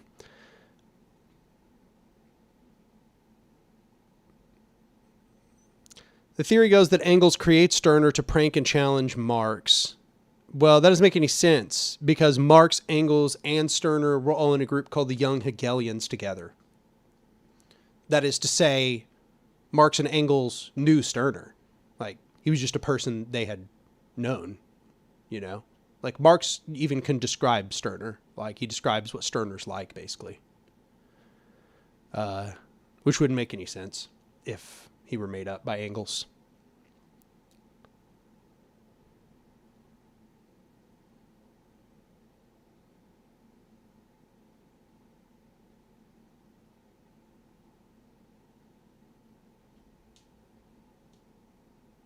But also, Stirner was blonde and Engels was dark-haired. Another problem. Also, Engels wore Stirner wore glasses and Engels didn't. Nothing really adds up here.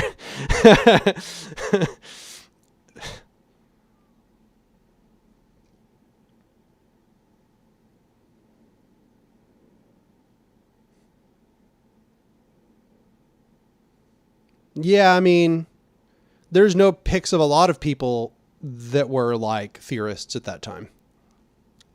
Stirner was utterly obscure. Stirner was not well known. He was, I think his work wasn't even like published widely until the early 1900s or something. I think that nobody even knew who Stirner was until after the turn of the century. He was a very obscure figure.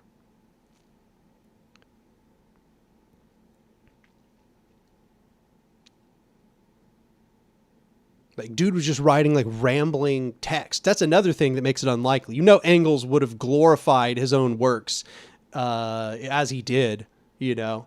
If he were Stirner, you know, Stirner would have broke big and would have gotten everything published because Engels got all that factory money.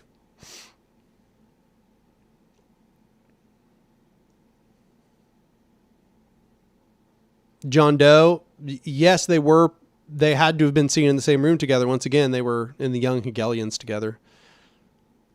But also, I think it's hilarious to imagine that Engels could actually fool Marx. Like, he comes in there dressed up like somebody else, wearing glasses with like a blonde wig on or something, and Marx like just doesn't even catch him out for it.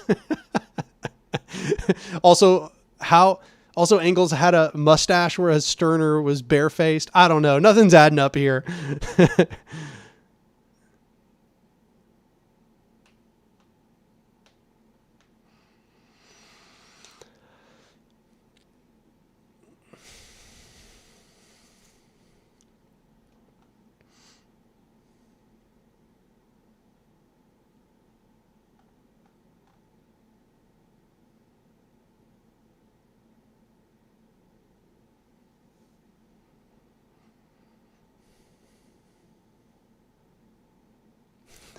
Stephen Willis. I know who that is. I'm glad to have a hype man here in the room. Let it be known, I'm the living image of a true gigachad. Not sure about that delivery, but there you go.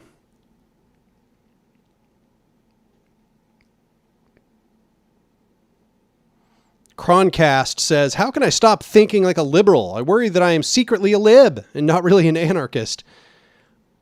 I don't know what you mean by that. Like, I can't tell you that isn't true. Maybe it's true. I have no idea because I don't really know your viewpoint, you know, like I also am like reticent to be like your therapist here, but if you want to explain to me what you mean by that, maybe I'll weigh in a little bit. I would say generally the sign of somebody being a liberal or still having liberal thinking while identifying as an anarchist is that they still continue to try to justify hierarchical power structures. They're still in the process of trying to imagine that some or another hierarchy makes sense, or this is the exception. That usually demonstrates they don't have a good understanding of how power structures work. Because once you understand how hierarchical power structures work, you start to understand, number one, that there is a cohesive alternative, but number two, you start to understand how toxic and damaging that they are structurally, kind of at their very basis, no matter how legitimate they may appear. And you also start to realize that hierarchical power structures have propagandized themselves into existence, such that they appear as a default necessity. So in my experience, that's the best indication somebody still has liberal thinking is they still engage in apologia or apologia, I think is how it's supposed to be said, for hierarchical power structures while still identifying as an anarchist.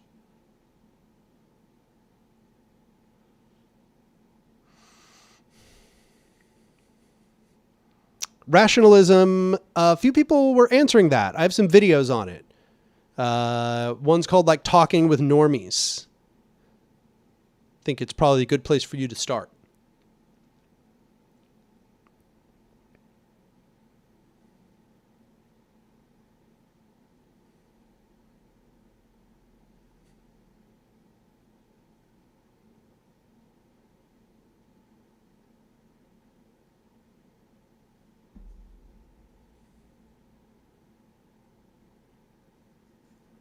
Eric Gray says, I would encourage everyone to watch James Cone being interviewed by Bill Moyers a decade ago if you want to learn about the cross and the lynching tree. I like Bill Moyers. He's a good interviewer.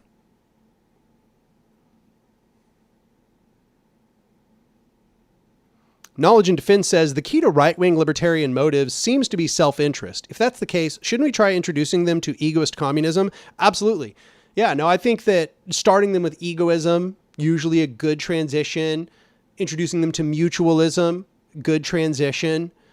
Yeah. I think just letting them know that those are there, you know, kind of as a safety net. If they wanted to maintain some of their previous conceptions of the world while starting to hold more liberatory views.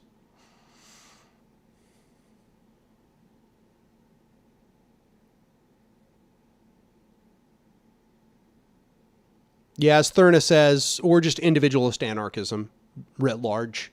Usually it's better to start them with individualist anarchism.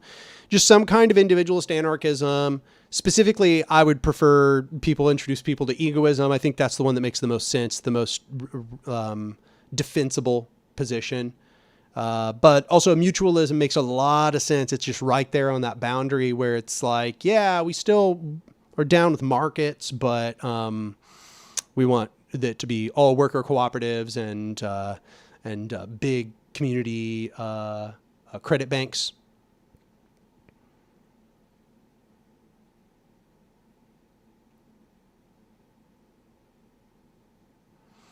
Yeah, mutualism might get them stuck on market fetishism, but they're already stuck on market fetishism. So like, you got to meet people where they're at. Okay. If you get them to mutualism, you might be able to pull them to, you know, some other form of libertarian socialism and eventually maybe anarcho-communism, but you're not going to do it. They're not going to just transition all at once. People don't change their minds that far all at once.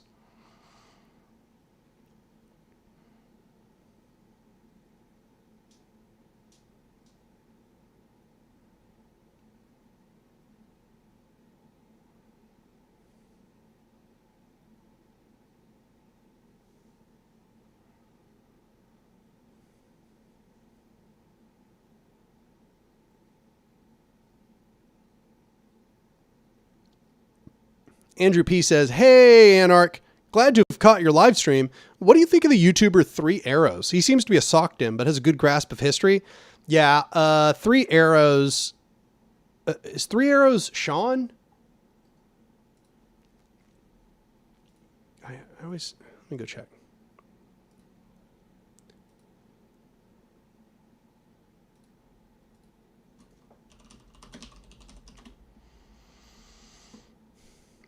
I follow him. Oh no, it's a different channel. I follow him. I remember liking him.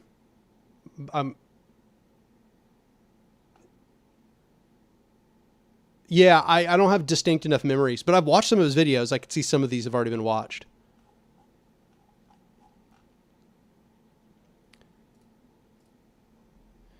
Mike Working donates $2 and says, do you think Corbyn deserved all the hate he got? Absolutely not. Yeah, no. Corbyn was just experiencing what the left is now experiencing, being against the Palestinian genocide. Jeremy Corbyn being portrayed as being anti-Semitic, it was just because that he didn't support Israeli apartheid. Essentially is all it boiled down to. It was made up bullshit. And it worked, unfortunately. I think that now we're starting to see that all of that, like people are looking back and starting to realize, they're like, oh, I fell for it. Now I'm starting to see that it's bullshit because they've seen what's happening with the Palestinian genocide, where Israel's clearly in the wrong. And yet Israel's still using the exact same rhetoric that they used with Jeremy Corbyn. And I think a lot of people are starting to be like, maybe Jeremy Corbyn wasn't anti-Semitic. Yeah.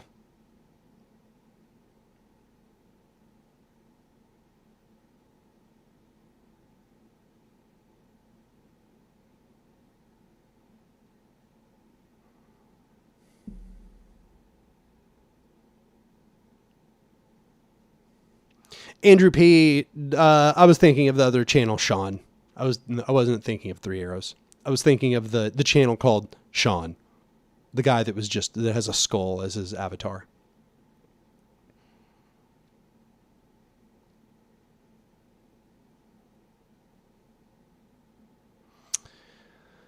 So it seems like the stream is starting to wind down. I also need to go get dinner soon.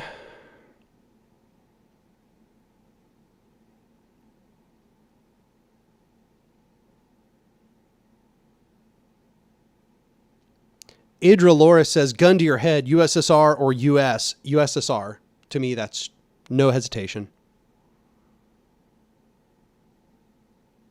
The USSR was extremely damaging in a variety of ways, but I don't think that it can be compared to the damage of the US. Like, the US is absolutely one of the most revolting empires in human history, if not the most revolting empire in human history.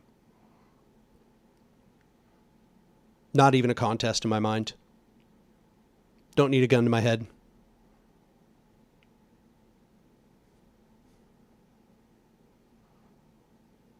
Wait, Anark, but then you get gulagged. I guess maybe not. It's hard to say.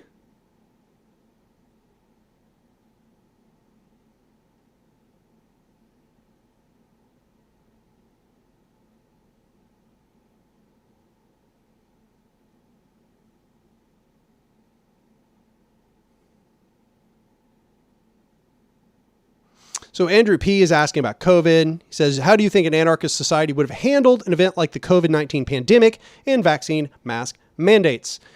So my opinion is that a horizontal society is going to have to make determinations about pandemic protocols before pandemics happen. Part of the reason I think that is because before pandemics happen, people are always a lot more rational about what would need to be done to contain the pandemic. Whereas during a pandemic, everybody's getting all up in their feels about the small restrictions to their personal rights that take place that are necessary to prevent a pandemic from mangling people. If you talk to people theoretically about what is going to happen in a pandemic, and you talk about the things that will be necessary that everybody needs to agree to in order to make sure that people are not seriously harmed and that there are not many hundreds of thousands or millions of deaths, you'll find that people are generally pretty reasonable. They understand that there need to be very significant curtailing of their basic freedoms so that things don't get worse and that they don't die and their family and friends don't die and so on. But during, humans can be very selfish. So I think that it's something that would have to be agreed to ahead of time. And furthermore, it's sometimes hard to make decisions very quickly, but I gotta be honest, if people are getting mangled and fucked up and dying, they may be able to make the decision pretty quick. Pretty quick. It also should be said that some of this selfish behavior that we see in our society is due to it being imposed hierarchically. It's being imposed from the top down. And I think people kind of resent that they're being forced to do it.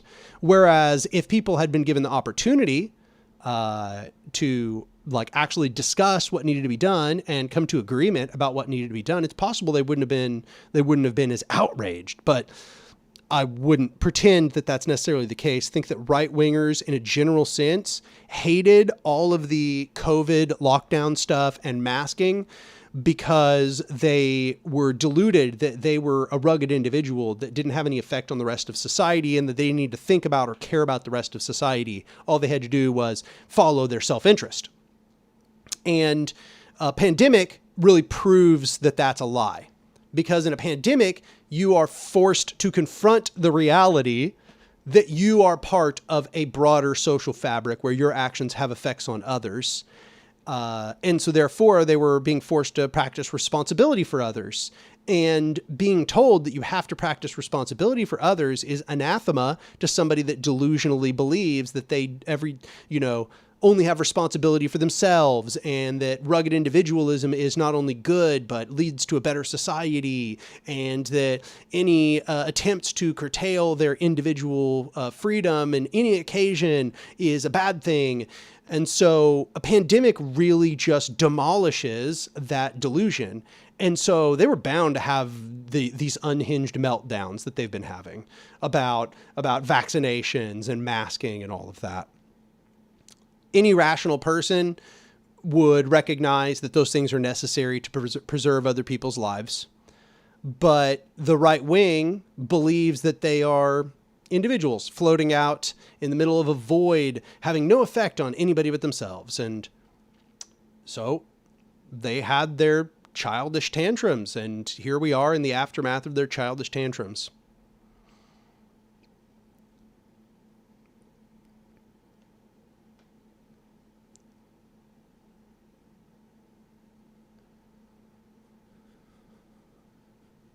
Thurna says, I think climate change will be another grave reminder of our responsibility to society. Yeah, agreed.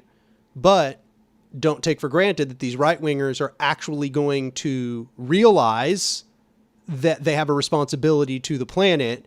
They're probably going to do the same deluded, childish little tantrums where they're just upset that their worldview has been contradicted by reality, and they're going to pretend that they have no responsibility towards the planet, and they are going to probably fight tooth and nail in order to prevent us doing what is necessary to actually save the planet from being destroyed, just like they fought tooth and nail against every form of, social preservation against COVID. So, yeah, I think that instead they're just going to, they're going to scapegoat immigrants, the poor, radical climate activists, basically the people who are out there doing the work, organizing to make sure that we don't destroy the planet. They're going to blame those people rather than being angry at the oligarchs that are destroying the planet. So the right-wingers are going to blame the oppressed instead of the oppressors. That's what they always do. They'll just, as Tawiri says, they'll just advocate eugenics. That would be their solution. They'll just say, well, if we kill more people, if more people are just allowed to die, maybe we can solve this problem.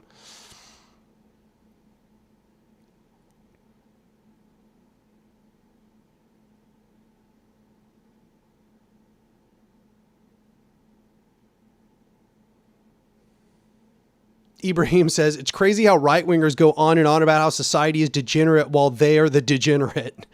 Yeah, they are the cause of degeneration. Their viewpoints about the world are what is causing the world to break down and fall apart. Yeah, so that's the thing. It's back to thought-terminating cliches. It's back to delusion of self. They don't recognize that they are the cause, or maybe deep down inside they do, and they are so upset. Basically, deep down inside, some of them do realize that they are the cause and their ideology is the cause. And they don't want to practice responsibility. They don't want to change their worldview. They don't want to change their habits. And so instead of recognizing that their worldview is the cause and doing what is necessary to make their worldview less damaging in the world, they would rather just destroy their enemies. They instead point their finger outwards. They point their finger to the people that are trying to fix things. They point the fingers to people that are brakes on their destruction of society. And this is what leads to fascism. This is reaction, right? This is one of the main features of what causes reaction.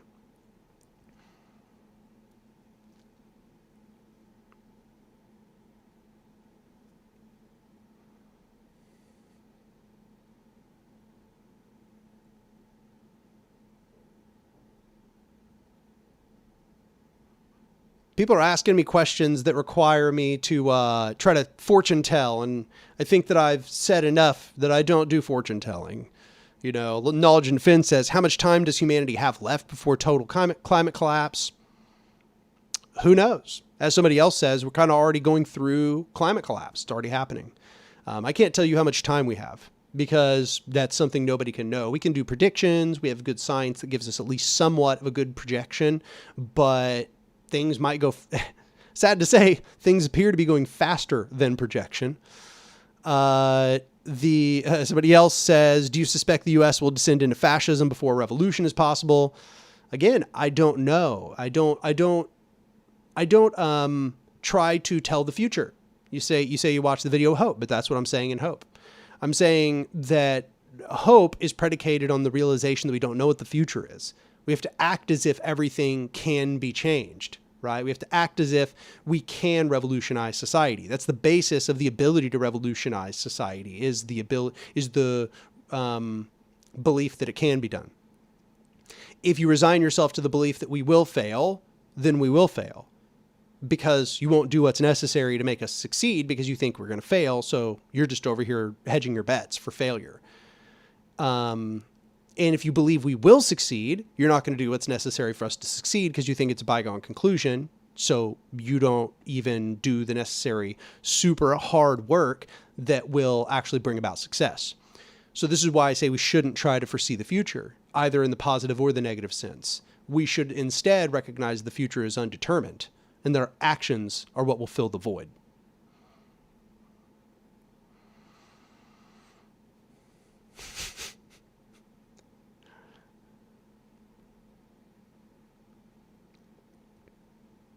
Sam with another donation of $5. He says, that was a pretty big bombshell to drop. Choosing the USSR over the US. You could have easily said neither. There are a lot of reasons. It's very, very complex. The US and the USSR have both underwent so much suppression that almost seems like they have an equal track record of suppression. But in fact, I think that in many ways, the US and the USSR are almost as bad as one another. But I think the USSR has one big strength over the US, and that is that the USSR actually made a lot of people all over the globe believe that revolution was possible. Even if it deluded them about what revolution looked like, it spread revolutionary ideology all over the globe in places where it really had not arisen before that point. And the U.S., of course, has never done anything of the sort. In fact, it really has been quite the opposite. The U.S. has been the main progenitor of the idea that revolution is impossible, and did everything in their power to destroy every potential revolution, hoping that they would discourage the entire planet from ever trying again. So I think the USSR, in many ways, was even more violently suppressive of anarchists and libertarian socialists than the U.S., but even that, it was more direct. The U.S. did it indirectly. The USSR did the crushing themselves, whereas the U.S. just funded the fascists. So it's like really weird, because the USSR, in many of the occasions where they crushed the anarchists, what they were really doing was propping up liberal democracies. Whereas the U.S., every time they were crushing the anarchists, were funding fascists. So it's just complicated. There's just lots of elements to consider here. I mean, see, and then you're like, okay, well, what about independent labor unions? It's like, well, I don't know. The U.S. went through 2 Red Scares where it just destroyed almost all radicalism within labor unions. But so did the USSR. The USSR destroyed almost all the independent labor unions. So like they both really fucking suck.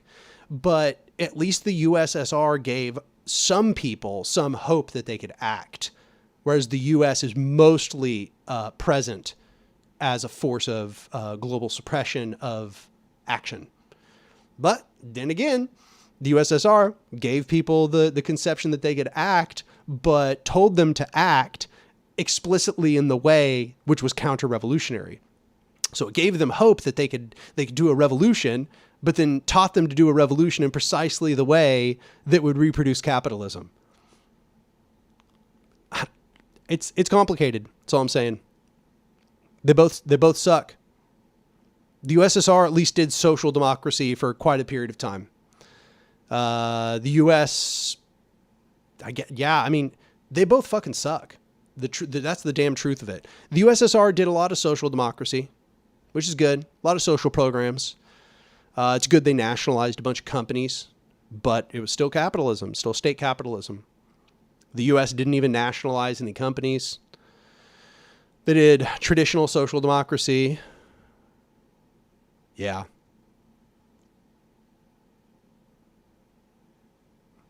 Both really bad.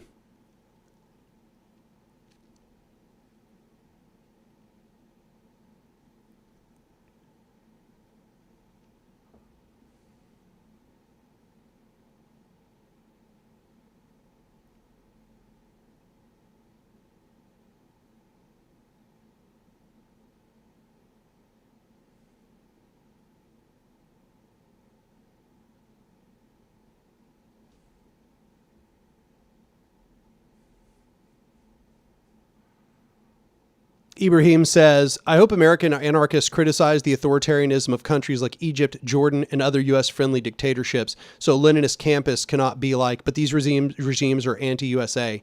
Yeah, well, I mean, you'd think that that would be the right way to go, except for that I've seen lots of anarchists criticizing Turkey, and no, it didn't seem to register to them that oh, well, Turkey is in NATO, they're like allies of the U.S. Shouldn't that be like a demonstration that anarchists just oppose authoritarianism? No. Nope. It just doesn't seem to, nothing seems to get through to them that campism is wrong.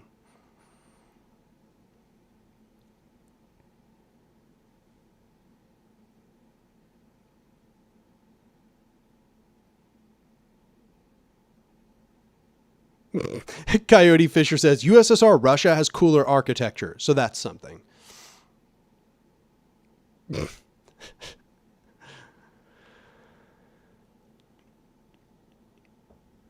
All right. Well, it's been 4 hours. 4 hours. So I think we're coming around to the end. I just want to remind y'all, if you want to support the channel, go over to Patreon, become a patron. There's all kinds of different tiers, $2, $5, $7, $10, $12, $20. Any amount you can spare, enormously helpful, and it leads to me being able to spend more time working on the channel. You also get access to the Anark Discord server. Just don't forget to go do the Discord integration and settings after you become a patron. And the Discord server is great. We have all kinds of really good conversations on there. And a bunch of anarchist and libertarian socialists, a lot of really well-educated people with all kinds of interesting ideas. And we got a bunch of different perspectives on there as well. Also, if anybody when you become a patron, 5% of all my Patreon money goes to Cooperation Tulsa. So that means that if you donate to my Patreon, you are donating directly to revolutionary organization in the process, which means that you're funding dual power. The hope is that if this channel ever gets big, that it doesn't turn out like one of those big channels that doesn't give any of their money to actual revolutionary projects. That instead, 5% of it, the bigger the channel gets, the bigger that 5% gets, the more money goes into revolution. You could also become a member of the YouTube channel. If you go there, there's just, I don't know, some button you can click, and the button will basically do the same thing as being a patron. And the perk there is that you'll get to see my videos before they are released. When I upload them and set them to release, you get to see them when they're uploaded, not when they're set to release. You'll also get access to the Discord server that way. If you are an Apple user, don't subscribe to Patreon through the Apple Store. Apple has added an additional 30% fee, which either that either comes out of my pocket or it comes out of your pocket. Easiest solution is don't use the Apple iStore in order to become a patron. Go through the browser.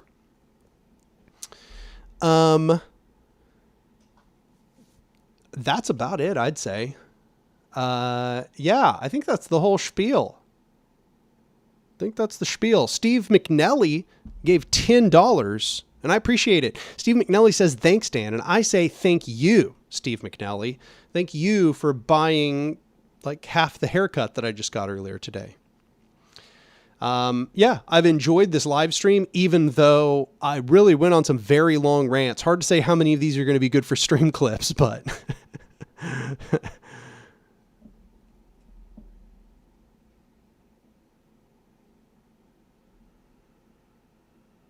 anyway, it was good talking with y'all. I will see y'all next time.